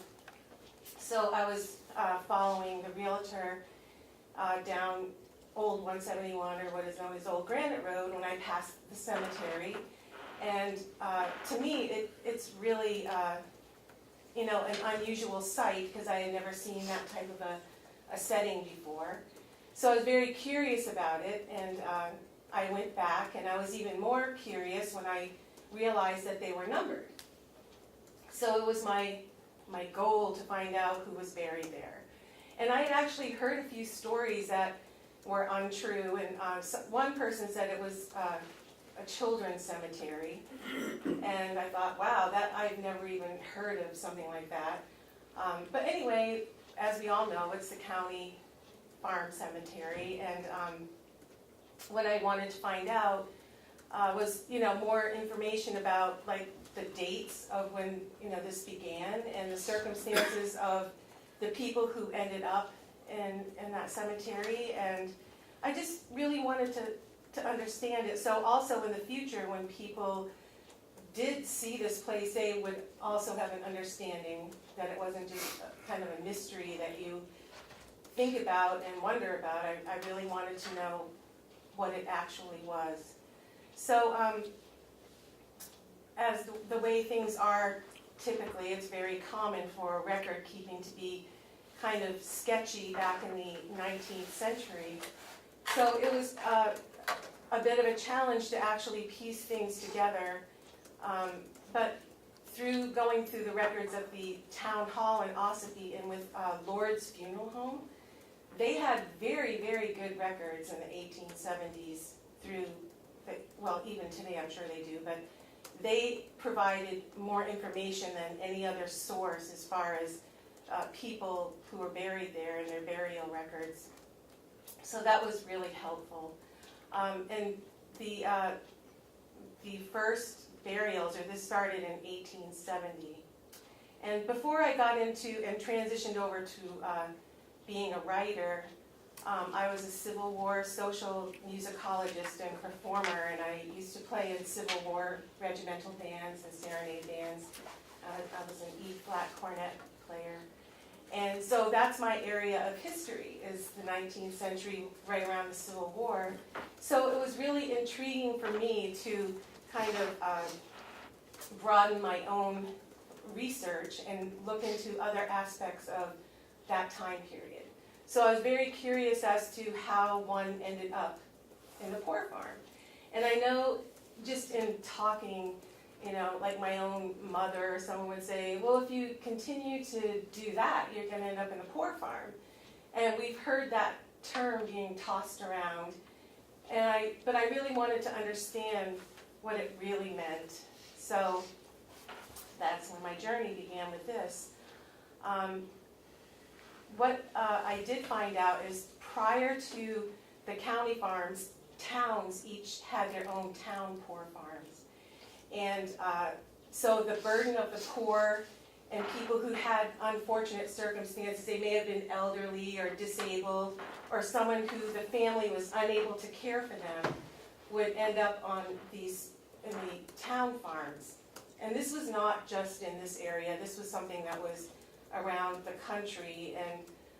And if we even go back to the origins of almshouses in the UK, this is not a new thing. But as far as what I was looking at in this area, we had our town farms. And when people were, when it was determined that people needed that kind of assistance, oftentimes they were auctioned off to the lowest bidder. So that meant, say, there was a couple or a family who they weren't going to make it through the winter, or they just had run out of their resources. They would literally be auctioned off because the town was going to pay that fee.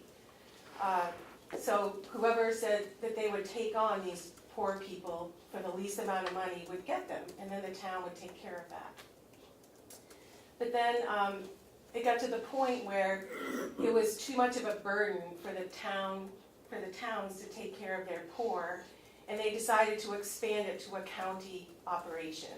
So that is when the county farms came into place. And when that happened, everything shifted to being the responsibility of the county. And also, as I know, and as you know, the Carroll County farm was a true farm. And so people went there and they actually worked. And it was a working farm, and I believe that that's something that has continued for a very long time. And I know that it changes as far as how it fits into the community. I know myself, when I lived, when I wasn't in Carroll County and I needed to, I had a small farm, and I needed some information on the chicken coops that we were building, and I wanted some incubators and that sort of thing. The New Hampshire County extensions were in the county farm, so we were able to go there and get our incubators and the specs for building the chicken coop. So I know that those services are available at the county farms, and things have gotten to a point where it is an extension of our own resource for agriculture. But back in the 1870s, which is the focus of my study, it was a very different place. And the people who went there were not just poor people. We were talking about people with disabilities and unwed mothers, people who had met with unfortunate circumstances that were unable to really sustain themselves and had become a burden on the community. And also orphans, but the thing with children is they really didn't stay there very long. They didn't want to keep children in the county farms. So all of these various situations, or people in these situations, were housed under one roof. So that was the way that I look at it, a very challenging situation to have so many different types of people all together. And the activities that I did, like I had said before, what they did were farming activities, but they also had services that they did to keep the farm going. Like there were women who did sewing to make what they called bed ticks, or the clothing that they wore, and they did the big laundering operations, and they ground cornmeal, and they were just very busy all the time. They were very long, hard hours. So I think it was a pretty intense place that had a lot of responsibilities for the people who worked there. So what I did in the beginning is I decided that this would be my culminating thesis for Vermont College, and so I wrote about the demographics of the county farm. And the majority of people who were buried there, it was between 1870 and 1930. Although technically I know that it's a place where people can be buried now, because there needs to be a place for people who don't have families or don't have anyone who can take care of their burial needs. So as time went on, and I said that there were obvious changes to that institution, we got to the point where it was broken down so that we had the nursing homes that we know of today, and the medical hospitals, and the county correction. So once we got to that point where we separated these institutions, there was a great relief in the county farm. And the other thing that I wanted to mention is that people were also able to sort of check themselves in. It wasn't like a sentencing. It was a situation where people might have gotten to a point where they thought they couldn't make it through a certain period of time with their families, and they were able to go there for maybe just over the winter, or until, you know, someone else from their family could come and help them out in certain situations. So there were various ways that people ended up at the county farm. When I did find the names of the people, I was inspired by some of them just by looking at the circumstances from the vital statistics as to who they were. And one was an Indian woman who was 100 years old. So I thought, well, that's really interesting as far from a writing standpoint. I had decided that I was going to, in order to reach a broader audience, I decided that I would write it as a historical novel instead of just nonfiction where it's just a bunch of statistics, because people don't really care and it would just be shelved. So I thought, well, it would be interesting, I think, to give the people there, in a sense, to give them a voice and let them tell their stories. So I took the research and I actually expanded on that, and I chose narrators to go through it, sort of like a diary, so we would have the perspective of different people who may have been involved in the poor farm in the 1870s. And one person is a 17-year-old unwed mother, and another voice was the 100-year-old Native American woman. And then I wanted to have a perspective of someone who actually worked on the county farm, and what their responsibilities would be like, and also to be in a situation where they're in a community where they see, you know, like people they had known in their lives in a different manner suddenly being, you know, in a difficult place where they needed to be at the poor farm. So how did they handle having that kind of authority and, you know, just facing that? So I had a 24-year-old farm boss.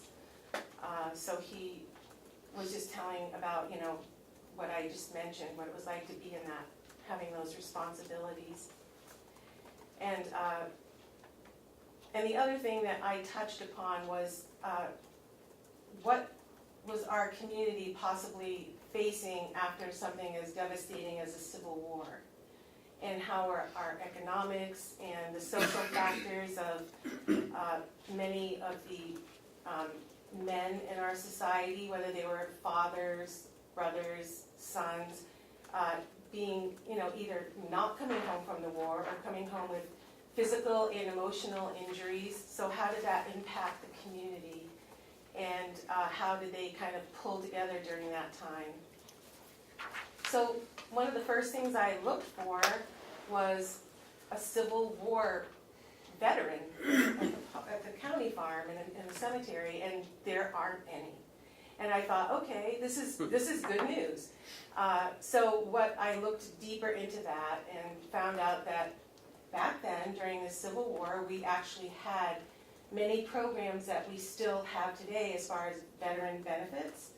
So they did have a pension, and they had sort of like what we would call today as health care, and then they even had burial services, so they could choose a gravestone and a place, and it was taken care of as veterans and part of the GAR. So to me that was interesting, because I thought for sure, you know, like there might have been some kind of a veteran situation where they hit hard times and they'd end up at the county farm, but that's not how it was. They had veterans homes even back then. And a good example of that is if you ever go to Weirs Beach and you see right along the boulevard, they have these very big buildings. And they have, on the peaks of them, they'll say number 2, or they'll have different numbers, and those are the regiment numbers. And those are the homes that they would go to, for recovery, rest, and restoration. And to this day, there is one building there that is still open to veterans. And when I used to play in a regimental band, we used to do, in the summers, we do these kind of encampment, sort of living history programs and play there, and even today. So if someone is a veteran, they could just stop in there and they could stay there. There are rooms and a kitchen and the front porch. So I thought it was really interesting that we still have a veterans home that is in use, that's right on Weirs Boulevard. So I thought that was really interesting. So this is what got me really involved in finding out more about the county farms, and how it was really the foundation of our current social welfare system. That's how it started out, and that's where we kind of kept learning and growing. That was a springboard of how we are going to handle the burden of the poor on our society, which is still an ongoing dilemma that is constantly in a state of change. And I know, even when I came to this meeting, you were talking about how are we going to help. And so I can see that this is something that's just a constant situation that needs, to be faced. And as far as putting the monument there, I thought, okay, once I crafted this historical novel, I think it would be really important to have something simple placed there, just so that in the future, when people do stop by, they know what this place is. So that's why I started coming to these meetings and finding out, how things worked in that way. And I was so happy. It was such a good feeling to know that the piece of granite came from the foundation of the original county farm. I think that's so amazing and significant and important. Whenever I tell people that, they all think that is just such a great thing. So I did do the fundraiser, and the story, and we ended up putting that there and bringing the community together to kind of acknowledge that part of our history that we really don't have a lot of information about it. And I think as a social historian, that's what's really important right now, is that we don't judge the past, but we acknowledge what came before us so we can learn from it, or just know that this is what came before us. Because I did sense a very a strong sort of, almost like a collective fear or dread about talking about the names of the people here. And I know, because this goes back, I started this in 2004, as far back as 2006, the Historical Society here was interested in hearing about this, but they said, but please don't mention any names. And I thought that was a very uncomfortable situation for me, because it initially started because I wanted to find the names. And so I thought, I can't do that, because that's sort of sweeping history and our general population under the carpet. Like, let's continue to forget them. So I said, and I had done Civil War programs for them before, and I said, I'm sorry, but I can't not mention the names. The names are what it's all about. And I also worked at a local insurance agency for a while, and I grew up in Carroll County. So when you do look at the names which are listed on that, behind you on that plaque thing, there are names. I recognize so many names there. And I think, well, you know what? It's not about being poor.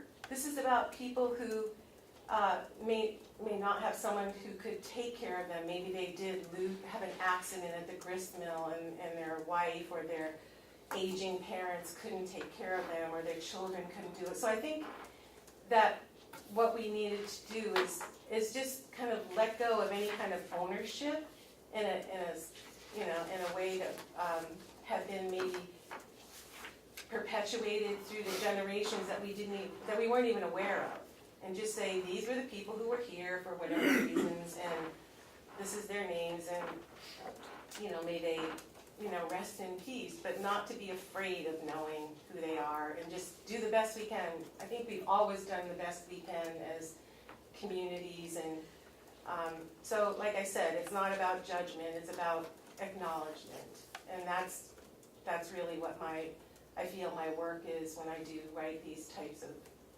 books and stories. So yeah. I have a question, MJ. When you say that the town sold the people, did they sell them to do work, or just to take care of them, or slavery? Well, it was auctioning their care. So I think that there were probably very gray areas as to what their responsibilities were. I'm sure that there were people who had farms, and they said, we could use some help here. And they know that by taking in this family, they're going to need to feed them and give them lodging and whatever other expenses. So they figured out the least that they would have to pay for that, but in return, they did get the labor. What that was is a form of what's known as indentured servitude. Yes, exactly. It's a nice way of saying, Right. I own you. Exactly. It was indentured. or I own your circumstances. Oh. Exactly, yeah, indentured servitude, that's the term. So, yeah, that was, something that I was sort of surprised at when I read it, because I do understand the indentured servitude just coming over from other countries to the New World when we were settling it. That's how my seventh great grandfather came here from England. So I did understand that that's how it works. It's like a contract. And sometimes, an entire family would be auctioned off together. And sometimes it might just be, one person or a couple. So, and the other part to me that was really important here, which has turned out to be very, very satisfying, is that I do have this on the website. I have the list that, correlates with the list that you have here. So if people are doing genealogical research, they can just go there and look it up, and they can kind of plug in some missing links in their own family tree. And I did give a presentation for the New Boston Historical Society, and that inspired them to go to their own county and take a look at their county cemetery, which is Hillsborough, and it's in Goffstown. And they sent me pictures, and it looks just like this, only there are over 700 graves like that. That are numbered, and so they've set up their own genealogy project. So, to me, that's really what was important about this, was just saying, guess what? This is part of our history. So let's just know about it. So. What MJ didn't tell you about herself is she is a musician. Classical musician, and so is our kids. Her daughter is a symphony-trained celloist, and she plays the banjo, does very well. And her son is He's a violinist. Yeah. He played at the. Both of them did actually at the ceremony, and they're very good. And they also sing. Yeah, I thought it was nice it was sort of like having that memorial service for everyone, and being able to, and also I felt really a nice sense of sort of peace and this closure when we placed a flower on all of the graves. So I thought that was a nice recognition that we paid to them. But do you have any questions about, because I have a lot of stuff here, I just don't know, because I'm sure that you know a lot of it, being in the positions that you're in now, because a lot of it has been carried on, but do you have any questions? comments that you'd like to make? I only have one comment, and that is I read your book, Oh, which I found quite interesting. Except I must tell you, when I finished it, I threw it across the room. I do not like endings like that. I want a happily ever after ending, so. I know, I've heard a lot of people have that kind of reaction, and what I decided, the first time someone said, I can't believe this, it's just so upsetting, But And- it's so real. because I think, well, if it was something with a beautiful, happy, sunny ending, they wouldn't be in grave number 106. Do you know what I mean? So that's why it was kind of hard for me to do that. In October, the book 2 in this series is coming out, and it's Abigail's sister. She goes to Fall River to work in the textile mills, which was a very big part of living here. A lot of people left and did go work in the mills from as early as the 1830s and continuing onward. And at what age? She was 17 when she left. Wow. And for her, it was a big deal because she was leaving Ossipee, and which, you know, it's beautiful here. The mountains, the rivers, it's clean, and she went to Fall River. And she thought, oh, I'm going to be so free and independent. And so I think there's a big lesson there about the grass being greener somewhere else. That lesson is very strong. It's like Ossipee definitely would be a better choice for me. But Yes, sir. Your work is extremely important on a number of different levels. As a historian myself, you look into the past and it gives us guidance to the future. And as I'm listening to you and I'm looking at Howie and knowing that Howie and George was just talking about the future need, the current need and the future need, I can't help but to see that connection and how important your work is. Not that this is the result of poverty. There's a lot of stories on the other side as well, but just these stories need to be told. In Conway, they have a very active historical society, and Ken Ranco and his wife and Brian Wigan, members of that, they undertook a task of identifying all the cemeteries in the town of Conway, which is over 50. Wow. Yeah, you know, most people think that town would have 4 or 5, maybe, or 50 cemeteries. A lot of these cemeteries, you have to go searching for them. But when you search them, you find the stories. There's one cemetery on Doloff Road where you go and there's a man, the father, his mother, and then right in the road there's 5 children, and all of those children died within 5 years. And you know, it's like there's a story there, and your stories are important because they're the stories of us. And I thank you for them, and good luck as you go forward, because I haven't been to the cemetery, but I am going to go and inspect it. There's 3 of them right back here.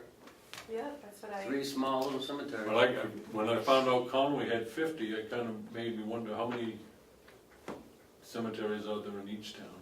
I bet Ossipee's got close to 50. Yeah. Every family used to Really? have their own Every- cemetery in the back field. My family has a cemetery in the field. That's where I'm going. Yeah, That's not good. today though. Well, I don't know, Stone's there.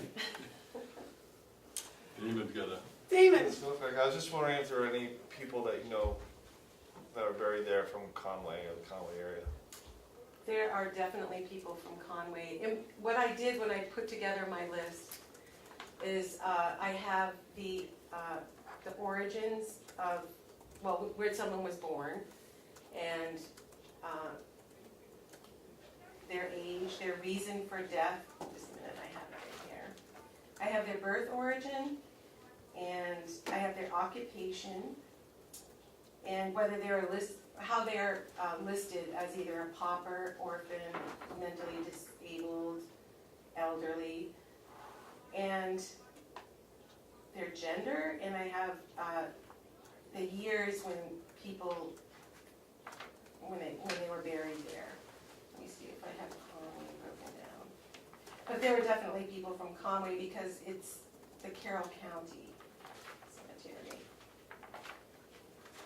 Feel free to look at this after. This is all the demographics. And I was actually at the time very excited because I had learned how to use See if you know any names. my programs. I have all these A lot of cops. graphs here for you.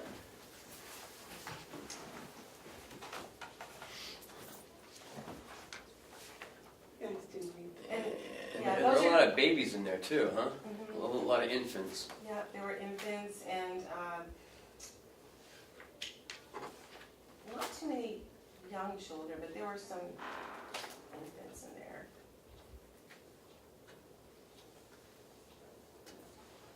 Well, age 12 and under, there were 16 children, Wow. and age 13 to 39, there were 13. And then there were 14 who were unknown. Unknown, like there's no name. Yeah, yeah. I'm trying to see if I can see Conway right off the top here. Yes. I'll wait till MJ is finished doing what she's doing. And that's actually just the names without any numbers or anything. And a lot of times when I give presentations, people just like to come up and kind of look at the names and see if they recognize any of them. MJ, when you did this, did you do any research on the physical properties of the graveyards? Are the gravestones limestone, or are they, Well, I and actually. how are they engraved? Mhm. I actually did find out that it looks, when you first look at it, it looks like granite. Mm. And I actually did ask and get some information saying that granite would be what was used as far as economics. But this is actually pitted marble, which Wow. was a very big surprise to me. But there's a mixture. There is the pitted marble, there's granite, and I'm not certain about the limestone, but I know that during that time period, that could have been used. And that's probably, I'm not sure about this, but that probably could have been something that was more common maybe in Vermont, because don't they have the lime quarries there? Right. But here, pitted marble and granite were the stones that they preferred to use. Well, it's an odd colored granite, and it's an odd colored marble. That's why I thought it was maybe limestone. I know, I've actually, I have really questioned that.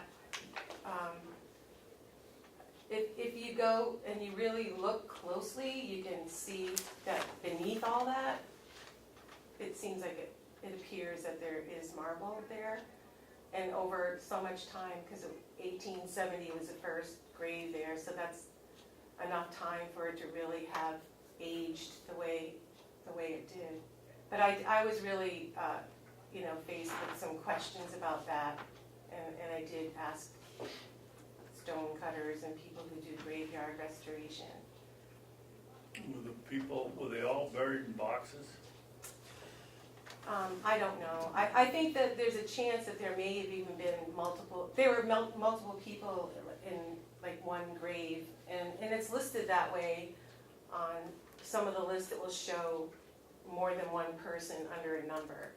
So I think that it depended on the time period and maybe even the budget and what was going on then. There might have been a time when they did use pine boxes, and there might have been a time where there could have been some kind of epidemic, and it's like, we just need to, bury these people and, keep things as orderly as we can during hard times. So I never came across any records to be clear about that during that time period. So I'm saying that the possibilities are that, it could be either way depending on the circumstances. Some of the grave sites are like indented, so one would think that maybe The box. when the box decomposes, it Mhm.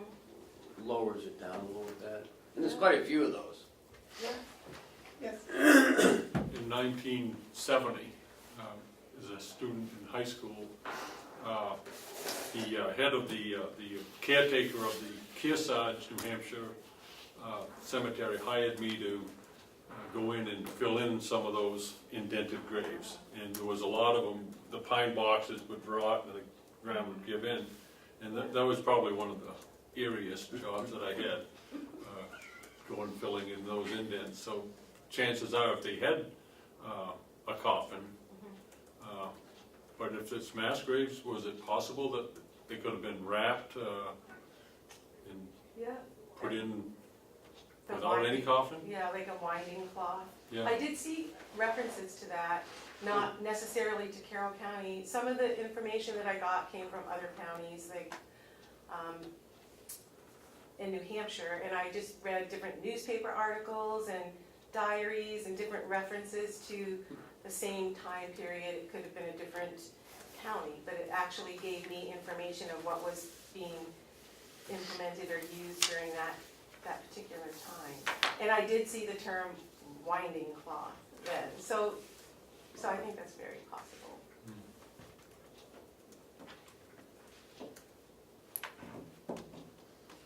Well, we are gonna do some work down there. We're gonna fix a lot of those graves later this fall. We're gonna pull some up and mend them the best that we can.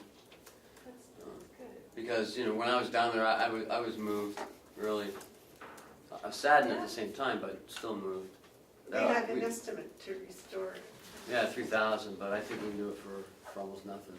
I guess what I would say is work like yours is kind of encouraging because it really shows that all of us really do care. Yeah. Thank you. And it's hard to actually, care when you don't know about something. Right. And it just never kind of comes up. And I've had one of the most common responses to my work is when people have told me that I've driven by that for 30 years and I never saw it, or I never looked at it. And so it becomes a part of our landscape, but we don't really see it. So I feel grateful that now, that's something that people stop and look. And I think the lesson in that is that it is important to kind of, become more aware and connected to what came before us, what is in our surroundings, and we can learn from it. But if we don't know about it, the lesson is gone, it's lost. So. Thank you so very much for coming and sharing your experience with that. Well, thank you for having me. I'm glad I could do that. I'm going to be at the Ossipee Historical Society next week. So that will be. Thank you. There's some great first names here. Yeah, I know, There's I some cool love the names. names. Did the cops get a quantity discount? I know. Yeah. Boy, there's a lot of them here. It's a large family.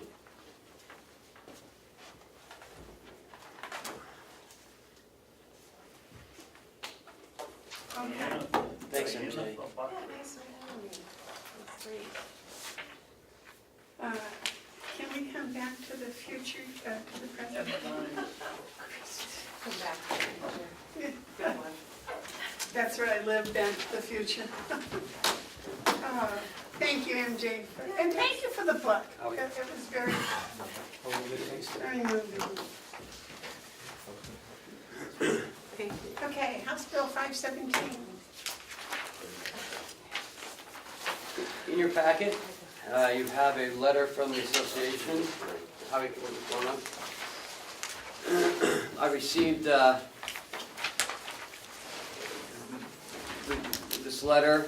It also refers to House Bill 517.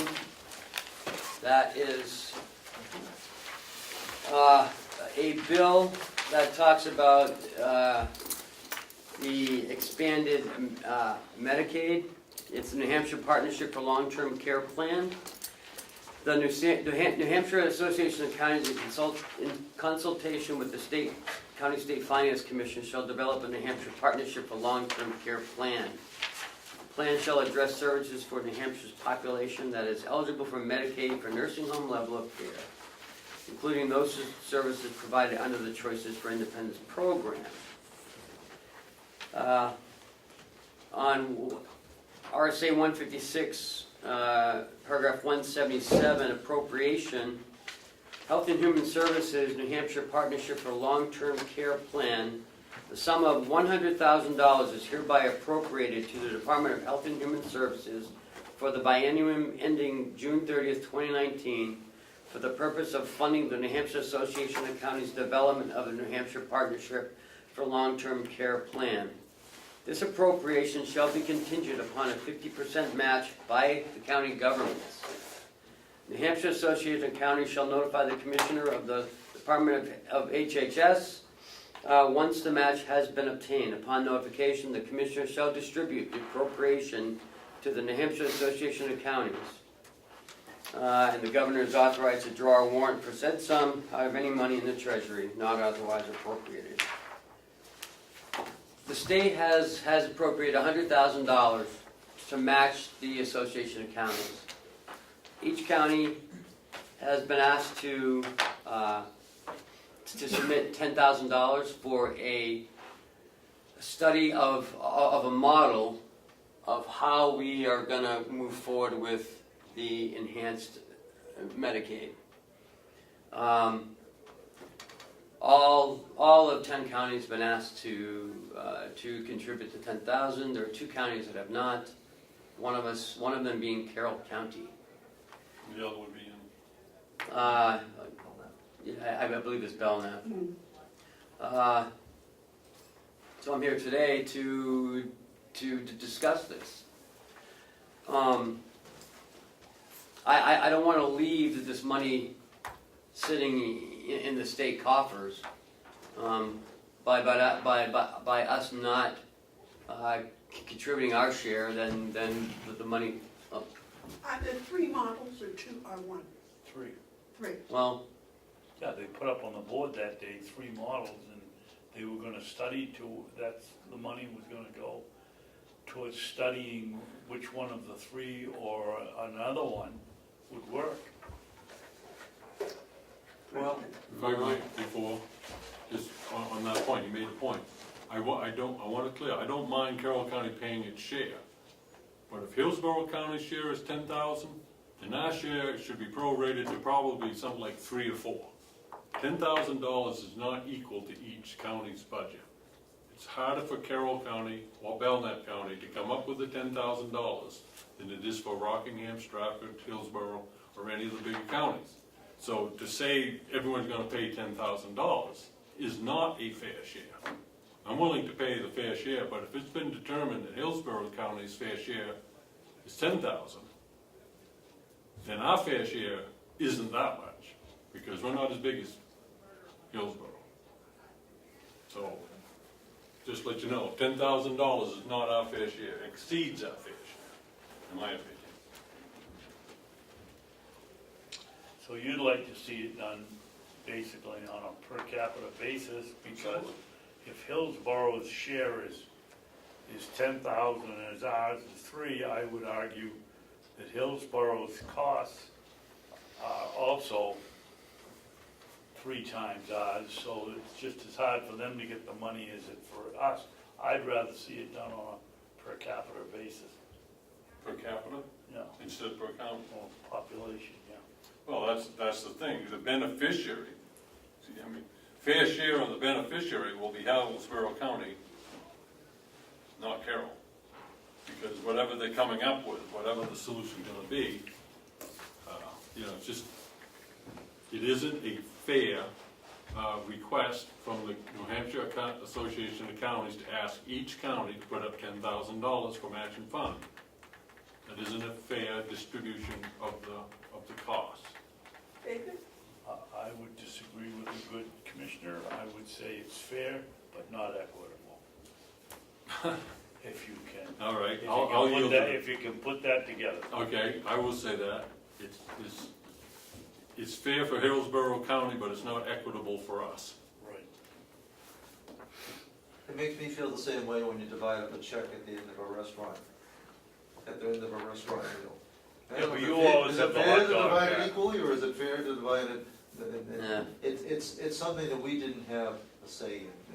It's really what. I guess we do. we're given, I guess we do have a say in terms of whether or not to appropriate or not. I'd appropriate, well, I'd say we're probably a third the size of, I'd appropriate 3,000-4,000. I guess And we, if Hillsborough wants to cover the rest, then they can put in another 7. You They know, wanna get the 100. I think 10,000 is a drop in the bucket to what we're gonna save if they come up with a plan different than the one we're using. Correct. How can 10,000 be a drop in the bucket here, but it was a big deal when we're doing a feasibility study? I don't understand Because it we're being a drop in the gonna bucket. we're gonna save a lot of money. Maybe. Hillsborough are gonna save a lot more. I don't think so. I do. I'd like to give a little background, because what we're talking about here, and I can't decide for you what's fair and what's equitable, but in terms of the initiative going forward, New Hampshire is very unusual in that, as a county, we not only provide services through Mountain View, we pay for the services, we raise the taxes for it. The state is doing their own study.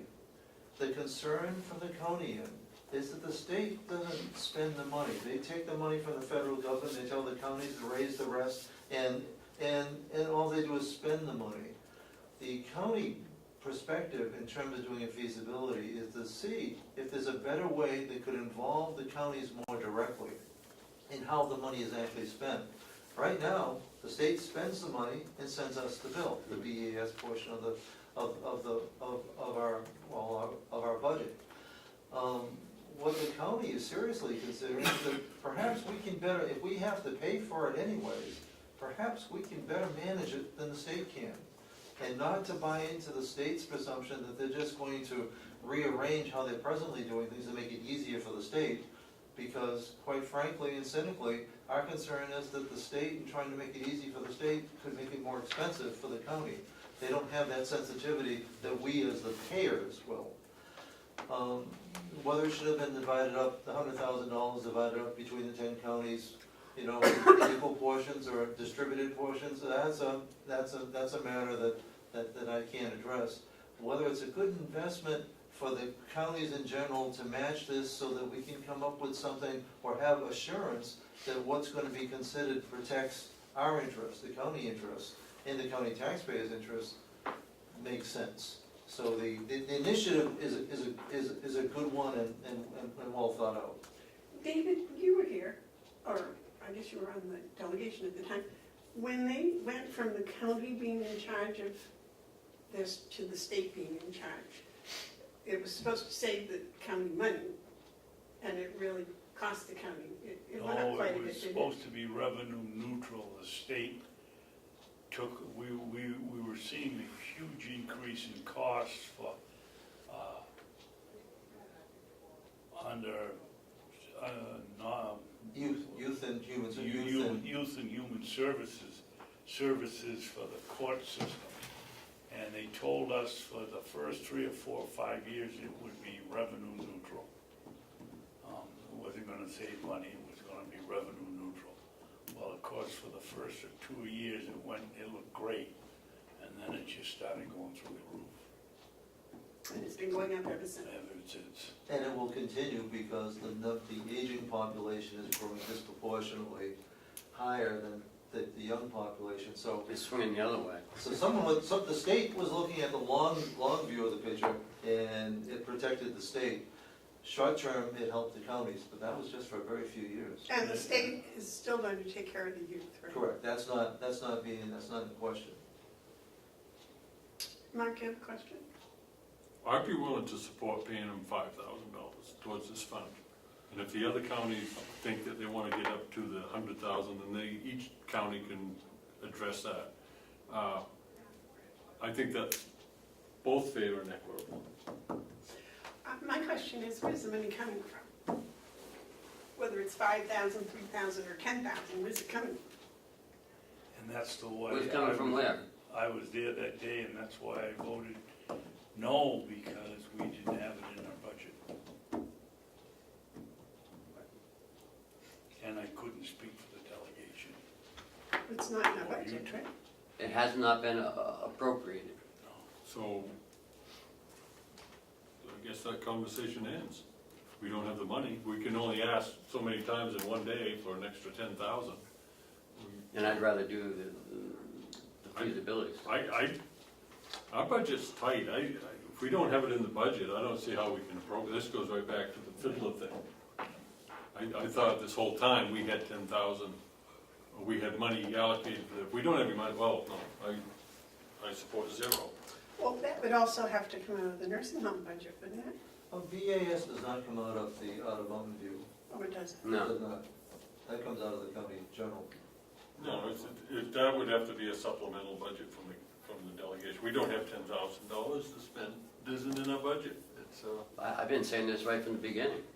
I mean, if they wanted this, they should have did it when we were going through our, Budget. Well, and that's what that was the point David made. That's a good here point. in I'm the glad you meeting, made right? that. Yeah, You do have another potential option.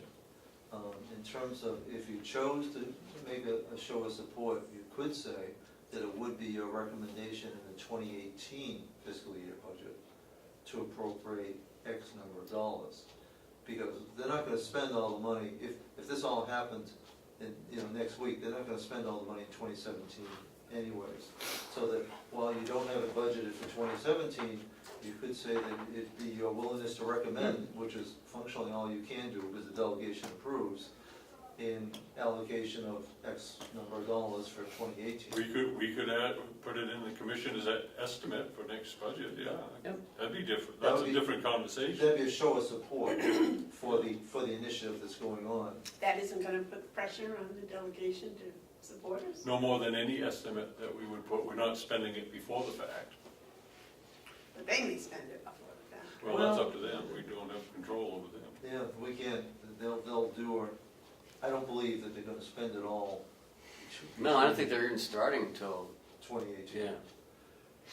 Well, I would make a motion that we tell them that we think about it in 2018 budget cycle. Yeah, explain we don't have it in our budget. It's important work, it needs to be done, we can't contribute because we're impecunious. Yeah, That's a good word. We're all ready for the poor farm. that's one good reason not to get rid of the farm, have the space for us. I know it. We got a place to come and play. Oh. True enough. What are We're cocooning. what are other counties doing about this? They're ramping up. And my understanding is that Belknap is going to, but that's not definite or clear. Well, they look like they've got a delegation that's very similar to ours and a little tight-fisted and may not come up with the money, so. What some of the delegations, from my understanding, is they realize that they're part of the problem. I mean, our delegation members are the ones who approved the state budget and allocated $100,000 to match this. So the delegation, or the legislature, has supported this initiative. So there's, to support it at the county end is just a small extension of that. Now, what Belknap will do, they're certainly not predictable. What our delegation would do, our delegation, to the extent that they want to protect county interests, would want to support something like this. Because one of the proposals that would be considered is giving counties more control over how it's spent, with the idea that we know better the people in the situation here and are going to be more tight-fisted with that BAS money than the state is, who some feel give a blank check because it's just passing on the bill the next year. And it's my understanding they wouldn't object to like two counties working together and using the same administration of this process. That's actually that's a position that I would want to take, because it would make sense, the management, once the system's in place. At the last meeting, nobody knows, George McLaris was talking whether that would be 3, 4, or 5 different, essentially, service areas. There are a couple different areas of the model that on the mental health system, I think, has 5 areas. There are different service areas. So it would be logical for us to look at Coas and Grafton and Right. perhaps even Belknap is being partners in managing something, so that we don't reinvent the wheel. But the idea of having the state look at it so that even if there were 4 groups, they all were run the same. So we don't want to create a system that encourages people to move from Stratford County to Carroll County to get greater or different benefits. So the idea would be to have something that would be equitable, but managed by the local community. Yes, sir. Holly, the one that struck me, and I thought that the most interest was basically the county's taking over the management of long-term care because they know who they have. Correct? They know where they're going, they know where they've been. And I thought that was the one that drew the most enthusiasm. That's what George would like to see, because we don't see the state as managing that process. We see the state as passing on the bill. They write the checks and pass on the bill to us. So, we need a motion for that? It'd be symbolic but helpful. My guess is it'd be appreciated as a sign to the state of the support of the county, even if it comes up short of being a check from the county. Because I have to send a letter back to them, letting them know that, we'll be looking at this in 2018. And we're supportive of their, Mm-hmm. I think as a group, we're supportive of their efforts. I personally would like to see it get back into the county's realm of expertise, because especially if we're going to do something with the northern part of Carroll County, Coas is so close, and yet so far, yes. What I'd like to see us do, and I'll put this in the form of a motion, is to instruct the county administrator to inform the New Hampshire Association of Counties that we're supportive of the provisions of House Bill 517, and as regards to Section 177 in their request for $10,000 from Carroll County, we regretfully inform them that we do not have any such amount in the 2017 fiscal year budget, but we will seek. Oh, we will put it in. We will Put a request in our estimated budget. We will put a request in. For 2018. Yeah. Estimate, yeah. And have that go out in a letter with all the right proper vanilla inclusion, so. Which part of the budget would that be put I'd into? leave out the Well, Leave out the amount, no wherever, amount. wherever we want. I would probably put it under, we support the. under the commissioner's line. And I wouldn't mention any amount, I would just say, no money at this time. And I wouldn't make any pledge to any future money at future time. No, just that We will we're, put in a request for funding in our 2018 budget. Yeah. Okay. So at least they know we're with them, we're just not. are you keeping track of all the stuff that we're gonna put into the budget in the future? It's all up here. That's what scares me. I'm sure one of us will remind them something. Once it's up here, that doesn't come, I don't lose it. Oh, Really? yeah, okay. Not like you. Be careful, that's contagious. All right, Howie, is there anything else you'd like to share with us You're gonna vote on today? There's nothing else that I have. We have a motion. We have a motion, I don't think there was a second or a vote. I seconded it. Okay, we have to have a vote. Oh, okay. I just thought we agreed to do it. The motion has been made and seconded to have the county administrator answer the,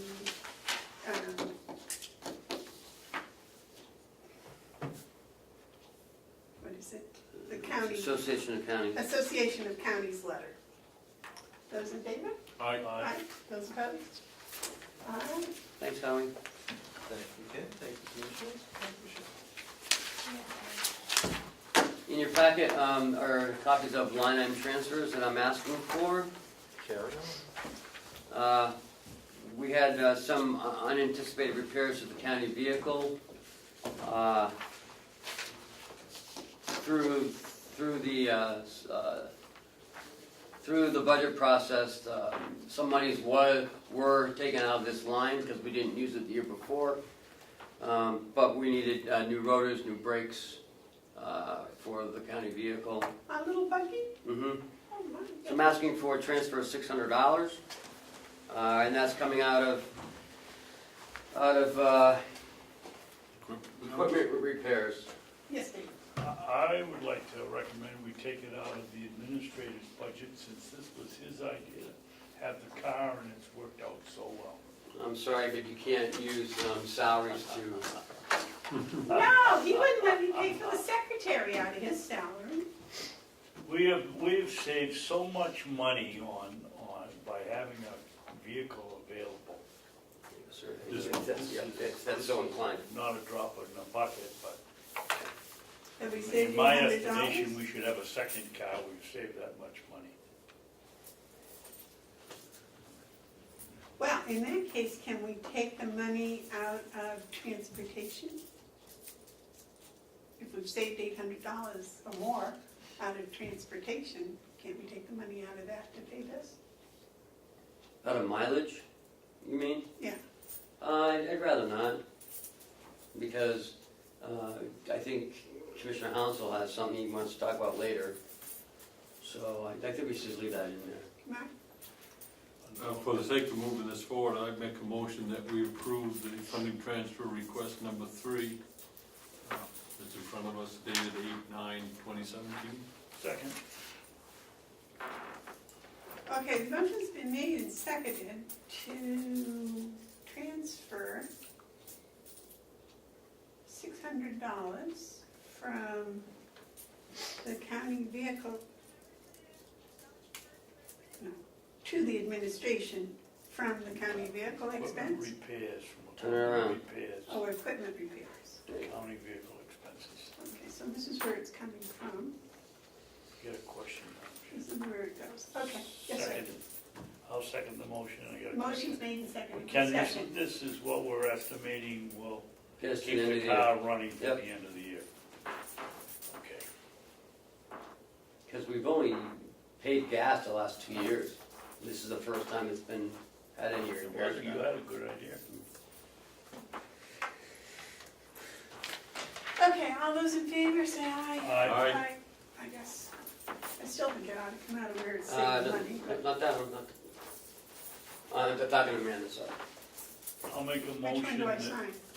I'll make a It's coming to motion you. that we approve request number 4, taking, from medical insurance,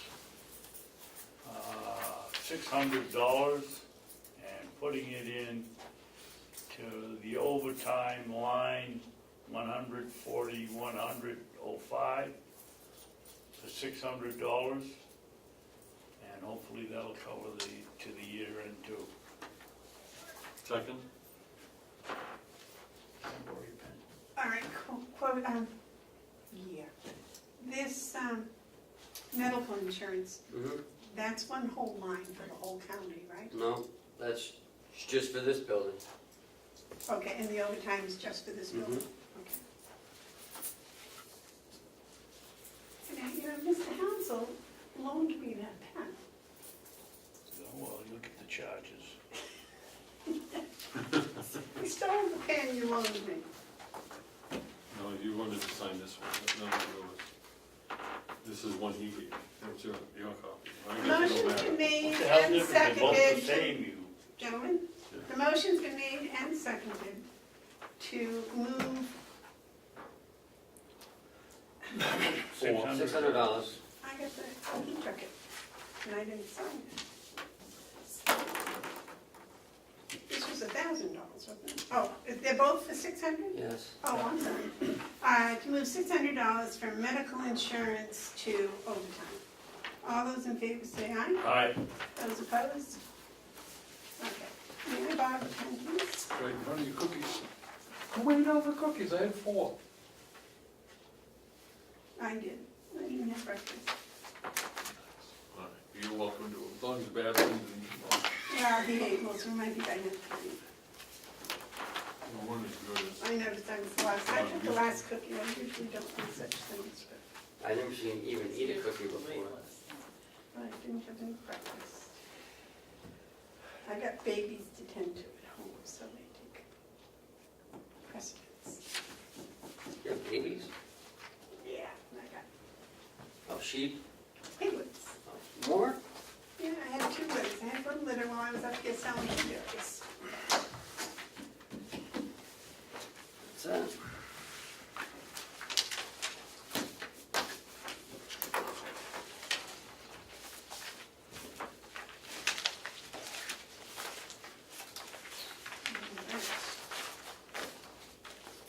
So we're ready for the yellow folder? Yeah, I'm not allowed to take it out of the yellow folder, because we've already done this before, I lost them. This is for the Jason's vehicles.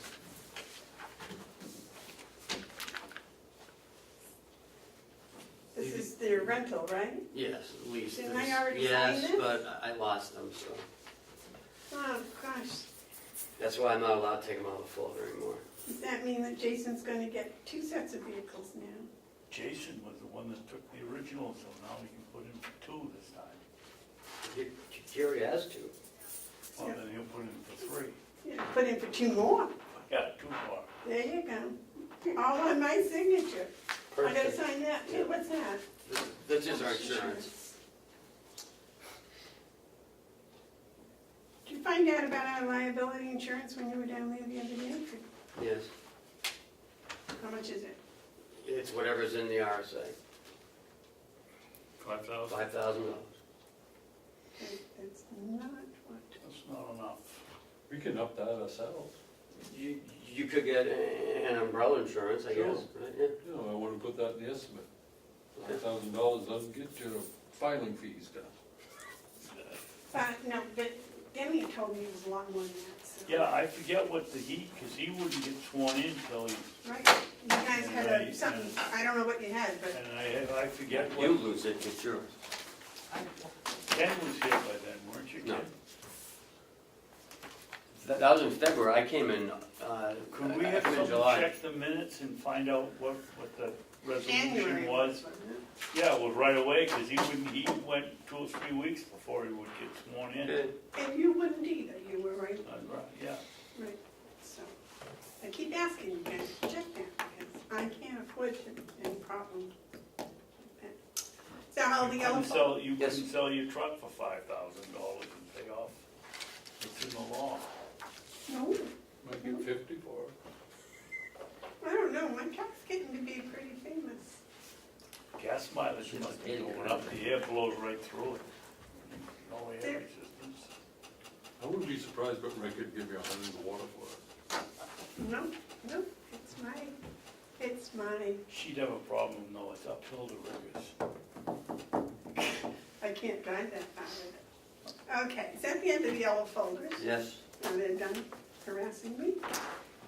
Okay, administrators update. We have another weekend of blueberry picking coming. So far, we've made $268 in the 2 weekends we've been open. How much does it cost us? Nothing? There's gotta be something. You can't run a lemonade stand without costing something. What's, We have to pay, we have to pay for the, we have to, I had to do that. we do pay for the buckets, the little quart containers. Oh, they bring them back. did you have, They did you have, return them.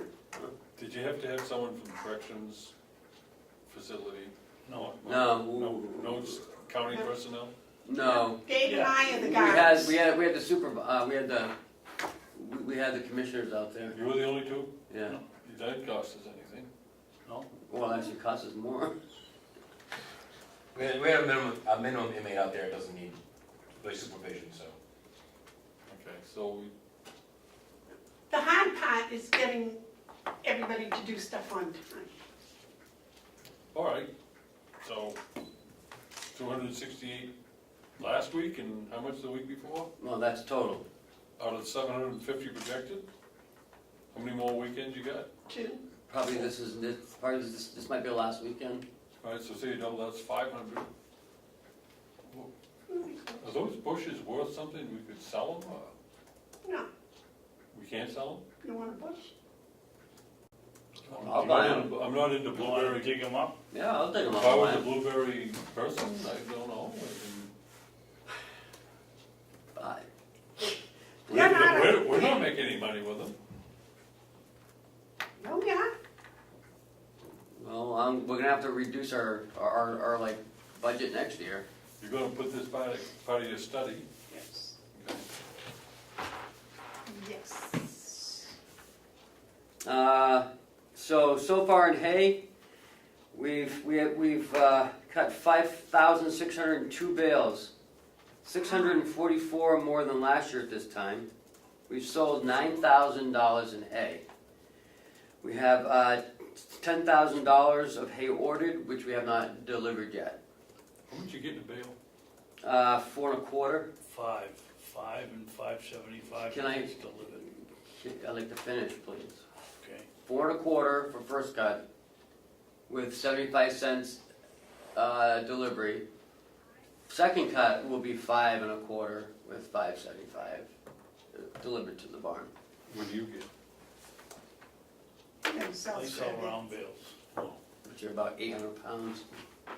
Well, let me ask you this, does anyone know what OSA would sound like, Paris Farmers Exchange or something?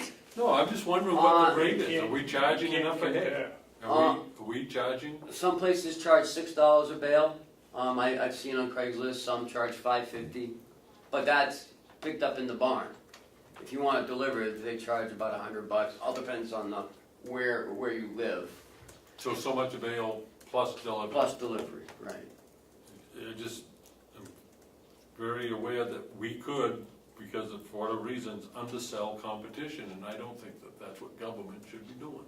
But yet you're willing to give everybody a can and send them out and get their free blueberries. How is that not competing? The ultimate. We're not running a business in competition with private business. Someone wants to Right, pick but a we're berry. giving them away rather than selling them. Yeah, well, whatever. I mean, there's people picking blueberries on the side of the road all over the place. So we're competing against them. No, they're competing against Us. the economy, No. but we shouldn't be competing against business. They're not picking high bush. I just Like do red- not believe that it's the function of government to be competing against private enterprises. Competition is good for everybody. Not when it's unfair competition, not when you have the government doing it. People who invest in business do so at a risk, and it's not right for us to add to their risk by driving their prices down, by undercutting them. That's all I'm saying. I agree with that. I had a meeting with the Honorable Bill Zelliff and Don Marette on Monday on the health insurance. I'm excited about this, to tell you the truth. It's totally different than the other one was. I met with them for about an hour and gave them information. They're gonna come back in about another month or two with some numbers, and I'm excited about it. I think if this goes right, I think we could save some money next year. So, Yes, Mark. It's information that I get, because it's like one of those too good to be true thing you want to look at a little bit. Well, in looking at it, I come to understand, now I'm not saying that this has happened, but the state's about ready to do business with them at a savings of $43 million, potential saving $43 million to the state in insurance premium costs without affecting benefit packaging. they did mention that to me They did? on Monday. They didn't tell me the price, but they said that they are working with the state. They are the new state bid, so. You know, at the end of August, they're supposed to be making some sort of announcement on that point. Are there other companies doing the same thing? No, from what I I understand. don't know. Well, they must have, if they put a bid into the state, there must have been some sort of an RFP for them, right? I don't know the state's thing. They're with Harvard Pilgrim, that's Right. the other thing that that I wasn't aware of when they first came, but Yes, they're connected to Harvard Pilgrim. They said they were when they were here that day. good. And we are with Harvard They Pilgrim did, too. yes. Yeah.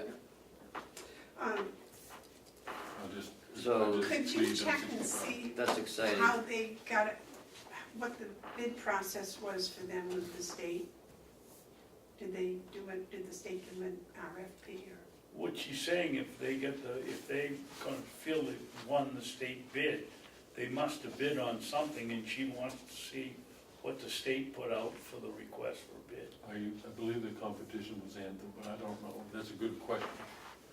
Because I think we ought to, you know, see what the state did and how they went about doing it. Yeah. Because I'm sure they're not the only company that's doing this, that there is competition. And because competition The is. company is good. I did.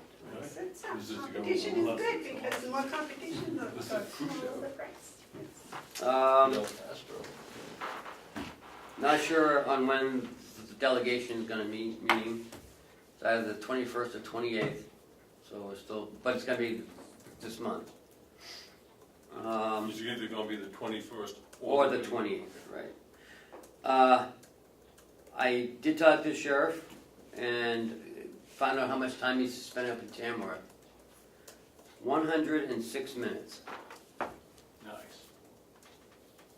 so 100. 6 minutes. Hour and a Okay, half. that does not include the detail No, they have that's there just, for their special that's just, field. all you asked for was him to keep track Okay, fine. of his working Yeah. up as a chief. Yeah, it's not what he's doing, just No, how much time. right. Yeah, it's just a money thing. 106 minutes, I don't think that's a lot, do you? I don't think it's worth, That Mention includes, it. Not even worth arguing it's about. not a, that includes his deputy's time too, right? Yes, any time associated with that. would you thank him for that information? Yes, sir, I will. And they're moving forward, I gather. I saw the ad in the paper. Well, yeah, it's been in paper for a long time, which is quite What's that? expensive. The Tamworth chief. Oh, ad for the chief, yeah. You know, just a passing observation, if he's, if that's all he said to spend, that speaks very highly of the officer that they have doing the work for the town.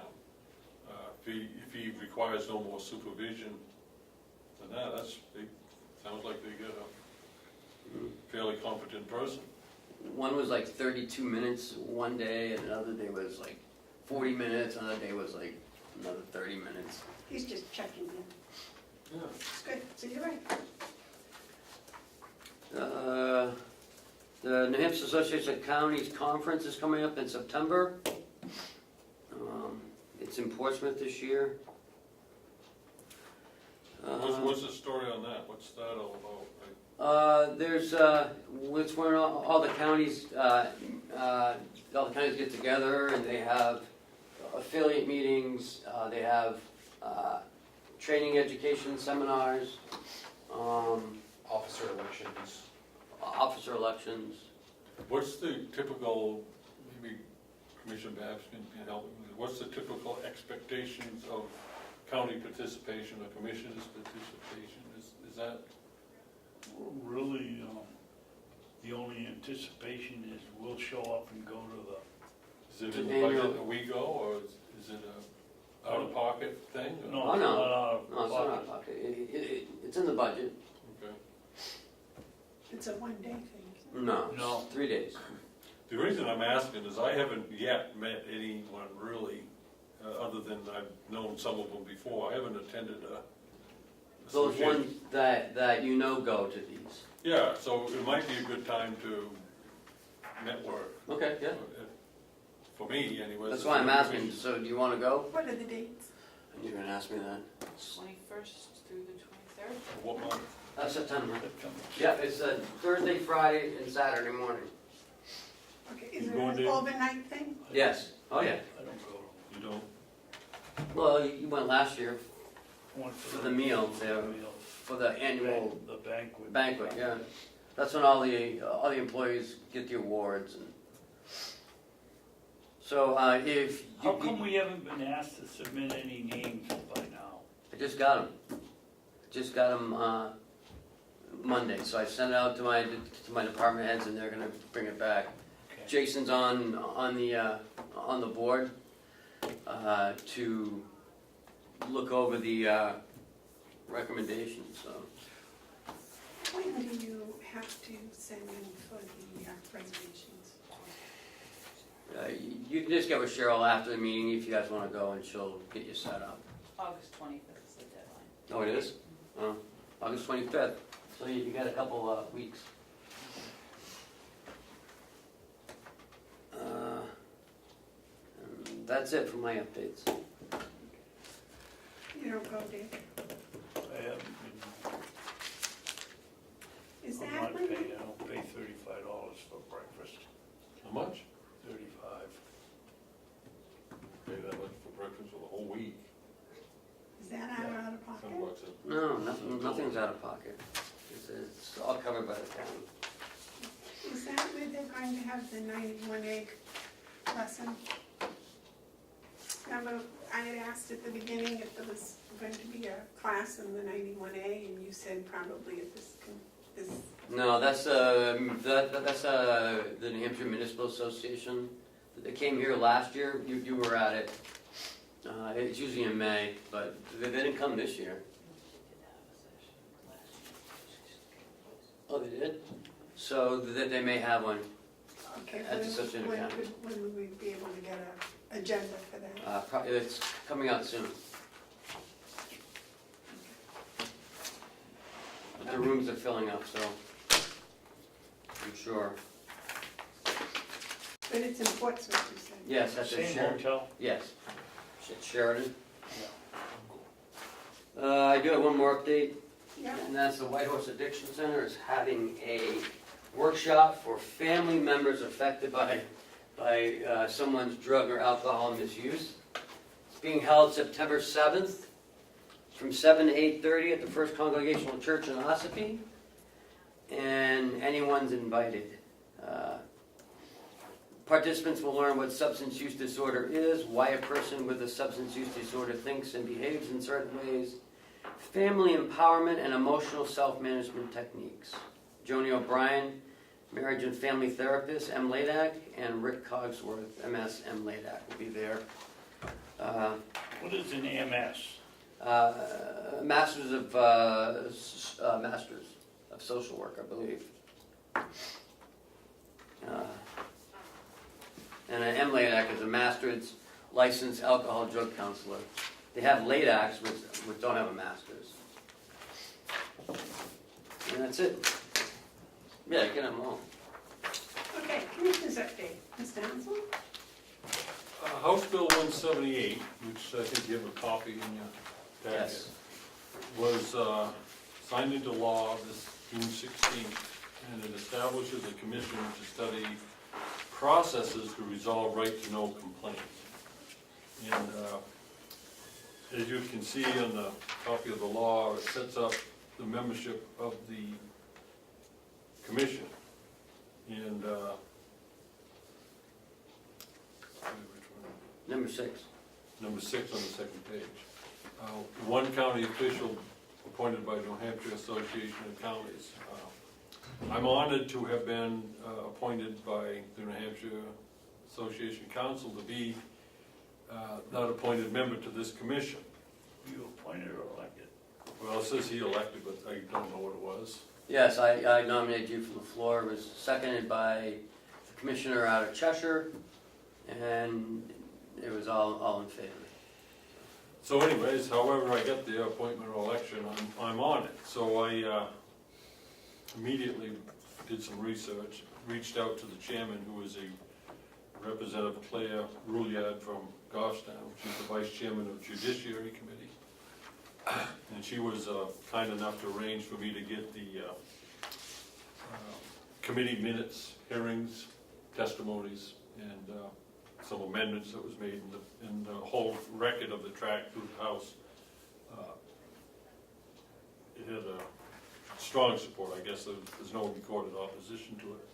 the importance of this committee, as I was reading in the testimony, is that there are real problems with people trying to process their legal right to remedy under the RSAs due to the fact that it goes through the judicial system first.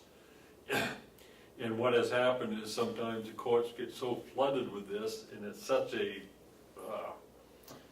low profit margin for attorneys that attorneys are asking, in some cases, up to $5,000 upfront money for someone to file a right-to-know complaint through the court.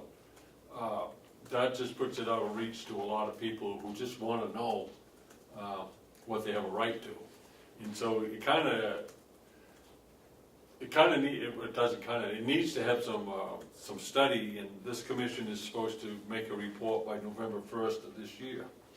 I'm happy to be on it because of my some 40 years working with right to know, and consider myself fairly up on how it works.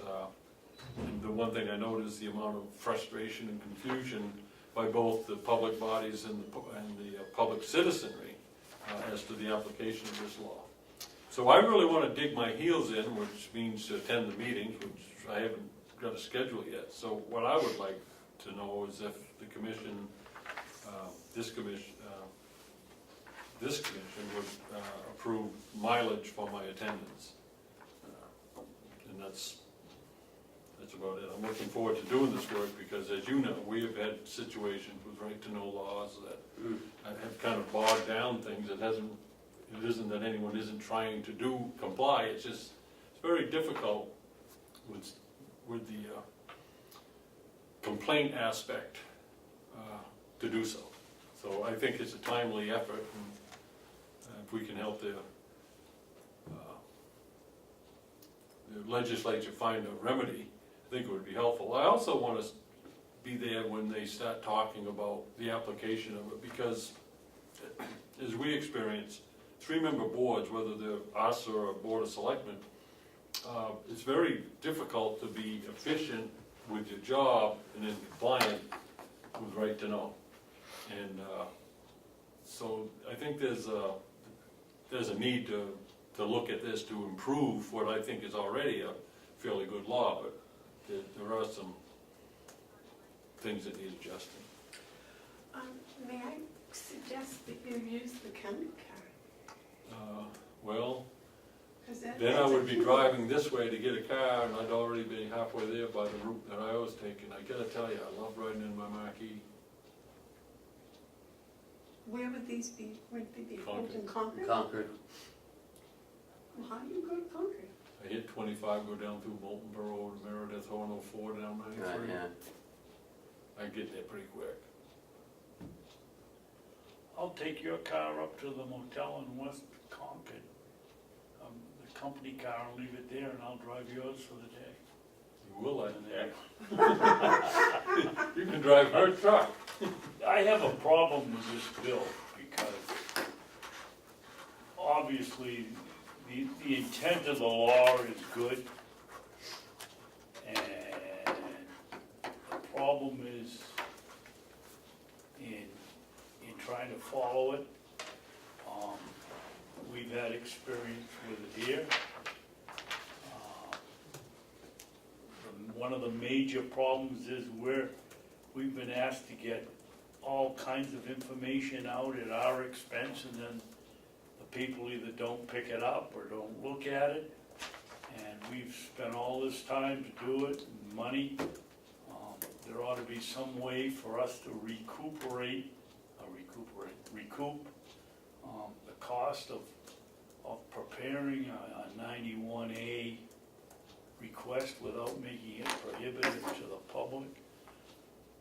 We should be able to go into a session and strategize in a situation where it's going to be a us against them situation, which we can't do now. The person that comes in here with a is going to oppose us can go behind closed doors and talk all day. We have to sit here in public and do it. I don't like to hide behind a caucus. That's not what a caucus is for. that's gotta be straightened out. And I don't know some of the other problems from towns, but you also have the court system where we went to court for problems with our minutes. The person that filed the complaint knew where the problem was, and the problem didn't get fixed, but we had to go to court. The clerk is supposed to do the work, and it wasn't getting done. And there's a lot of situations, Mark, that I hope this bill covers, but it doesn't look like it does from section 2A here down. Well, I think it's looking at those things. It's looking to reduce the burden of the cost on the courts. It's looking to reduce the burden of the cost on public agencies and bodies, reducing the cost on citizens. So it's addressing the burden in cost. One of the things I saw in the testimony, I think it's typical of how some of these might go. On certain right-to-know cases, people have put out as much as $5,000, $6,000, $7,000 to fight it, and never get that money back, and end up prevailing and still not get the money back. But the bodies, in order to fight those, the public bodies that fight them, spend as much as $30,000 to $50,000. And then they have to give them over. It's like a lot of money is being spent that I think would be avoided by just, doing things different. And A says to study alternative processes to resolve right-to-know complaints. Where is that? It's in 2A, that's Senate. Okay. To study alternative. Okay, yeah. And so they got 11-member, a 13-member commission. They got just about everyone on there that you could put on that would have a interest. If you look at number 7, one of the members of the commission shall be someone who's brought suit by themselves, pro se, representing themselves, under 91A7.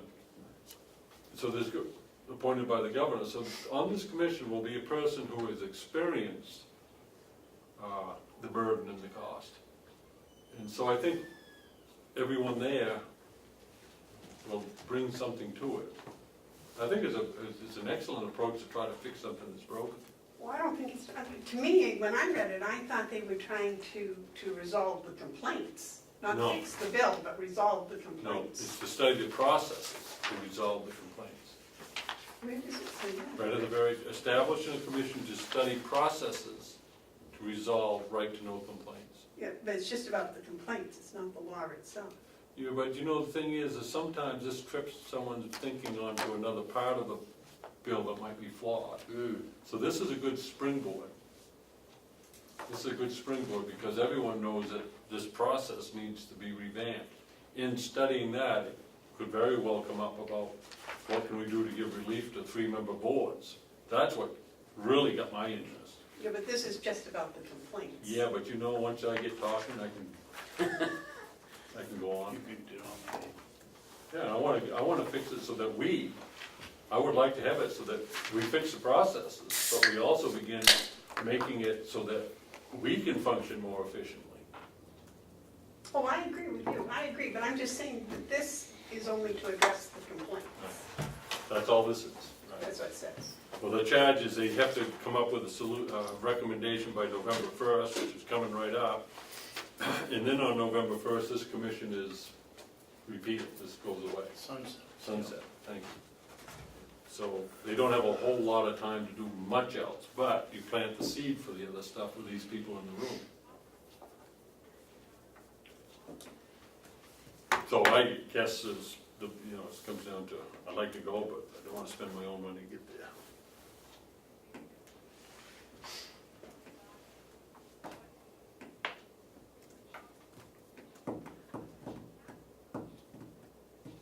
How often are they going to meet? Did she tell you?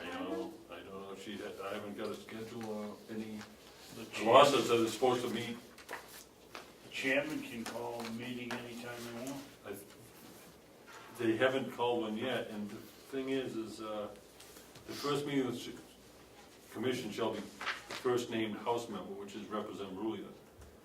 The first meeting of the commission shall be within 30 days of the effective date of this section, which is June 16th. So 30 days was July 16th, as far as I know, they It's didn't meet. all over. Yeah, it could be all over. Yeah. But no, they would have told me that. I don't believe they've met yet. I No, I haven't. I have no objection to paying your mileage. I object to the fact you don't like the county buggy. What? Oh, the county buggy's cute.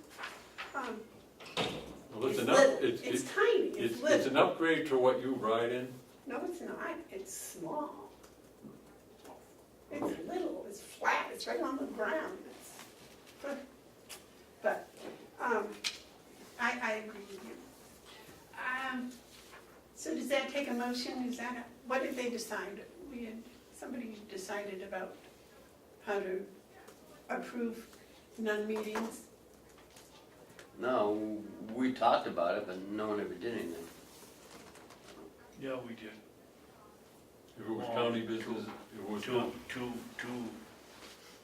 the session before this biennium, that if it wasn't county business or questionable, the other two, it had to be a majority vote. Oh, okay. Right. I don't remember that. Well, that's why I bring it Oh, I- forward, I because wasn't we did here. make that provision. That, I leave it up to you two to decide if this is county business. Well, I would think if you were appointed by the county committee and you were a member of the county, it says there in the law that would be county associated business. I would think the Association of Counties would be paying you.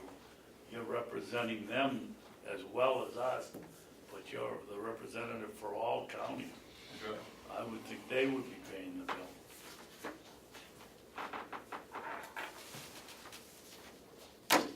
Why don't we check on that? They don't have a travel line. They make up everything else, so. I mean, it's gonna be 3 meetings probably. I mean, it's not a lot of money here. But I think it's to our benefit that. Well, it'd be that awesome, you go. if you don't want to, I'll go. I'll dig into my own pocket and contribute my own personal money to do county business on this one, because it will make us better. I think it's important.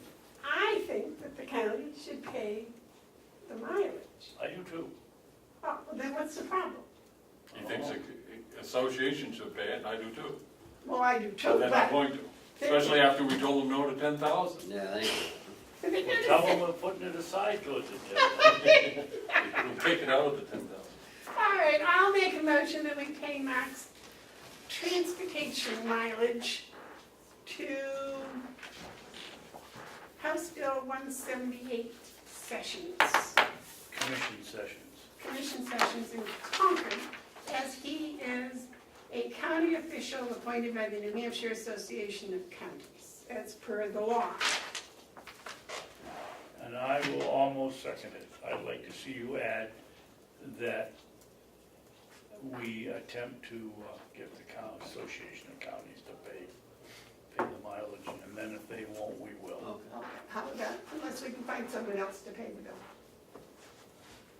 I really think it's their responsibility, but if they won't pay it, I don't think Mark should be taking it out of his pocket to get out and represent us and all the other counties. Not only that, but he's also gonna help the taxpayer as well, whoever Yeah, files a exactly. 91A.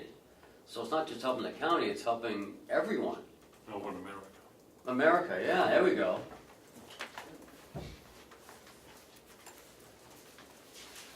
The You bill, gonna add that? did you add it, Cheryl? What? Not yet. That the counties, What I that the Association of Counties, if the Association of Counties will not pay, Then we will. then we will pay. Okay, good.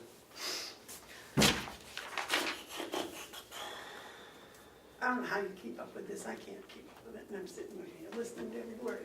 You're supposed to. Second. Second it? Second. Yeah, it's Jason. Motion's been made and seconded. Is there any more discussion? Oh, All those in favor say aye. Aye. You can vote on that, Mark. No, I'm gonna abstain on this one. Thank you. I'd like to talk to you about that one and maybe come in and speak to the commission, Absolutely. Yep, having been on the short end of this. yep. Well, you're probably one of the complaints. Yeah, Right, it's right Okay. County Lands Committee, Now, you have a meeting on August 18th. correct? I talked to Mr. Knox, and I'm setting up a bus to take him around and do the tour around the outside of the perimeter to see where all the county lands are. Can that go up to the water tower? No, cannot. Well, that's where we're going. So maybe we ought to get four-wheel drive pickups. You can put 8 people in a four-wheel drive pickup. No, I'd say probably be 3 pickups. We don't have 3.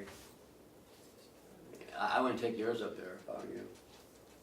Oh, mine will go up and come back faster than anyone else's, I Yeah. guarantee you. we're Without gonna the lay fenders down. and the tailgate will fall off, or it'll fall off. It's pretty rocky up there. I'm not putting people in the back of the truck. Okay, well, I'll work on that then. Okey-dokey. All right, are we down to public input? there. No, I got one thing. Oh, yes, sir. I just want to remind everyone that meeting with the Albany Selectmen is at 5. Oh, that's right, yeah. And they're really quite enthused that we're coming because of the situation that they have with that road. Is that something that's been posted? Yes, it's been posted for 2 weeks. So we don't have any problem just showing up at this point, we can just go, okay. As a matter of fact, we're taking the county bus, I think. Yes, we are. We will meet Mark there because he's coming down Route 25 and going that way with his, he's coming in his, what do you call it? Mercury Grand Marquis. Mercury Grand Marquis. And I'm about, This is your real opportunity you're missing to find out how comfortable the company car is. Well, it doesn't make sense. You go, stay in here and then go all the way up there and come back down and But then it's So turn they the get bylaw to know over. the county while he's here this afternoon. He's been in the county for quite a while. He knows. May I also make a motion that he get paid for that today? Or is that officially county business, so we don't have to do that? Yeah, we don't have to. It's definitely county business. what? Don't. Oh, I'm only, Tonight. it's just down the road Check. from me. I'm not I'm getting not, paid, she's getting paid. I'm not 3 miles from, Why? I'm I'm not- not getting paid. All right. Well, there was any other, that's all right. No problem. Public input. Question, on the, public input policy, is that something you have a copy of in front of you that I could just grab and look at, maybe take some pictures with my iPad? I gave it to. I gave it away to the lady that was here, but Ken can get you another one. Yeah, She got I that can one run really as quick. soon as we shut. As soon as he shut down, I'll go get down and grab one. Okay. Is that on the website? No, It's on the wall over there, isn't it? no. I You saw want a that third guess? someplace, no, I saw it someplace and read it, but I thought it was on the wall. Was it at one time on the wall? I don't know. Probably. probably should have it on. Probably. I think it was on the wall at one point. Somebody put up a whole, For the record, I'm sitting, and if I have to wiggle my ears, I can do that, or wiggle my nose. I had nothing to do with writing that policy. You can change the policy. We can't. We just don't want people walking up in front of the commissioners and in a threatening manner. Okay. That's why I read that before I became a commissioner. That's why I know it was there. So, like, if you had to approach the commissioners, would you say, may I approach? Yeah. Yeah. As long as you stay at arm's length, no. What do we want? Okay. Do you have any public input? Not this time. Okay. If there is no public input, no, we're not going home, are we? Oh, my God. I'll get you a copy. I'll make a motion that we go into non-public session 1, 2, and 3 Section 191A3, paragraph 2, parentheses 3, C. Section 2, RSA 91A, period 3, paragraph 2, parentheses G. And Section 391A, point 3, paragraph 2, parentheses C. Second, very well done. Would you please do roll call? Commissioner Hounsell, Yes. Commissioner Babson, Yes. Commissioner Bevard, Yes.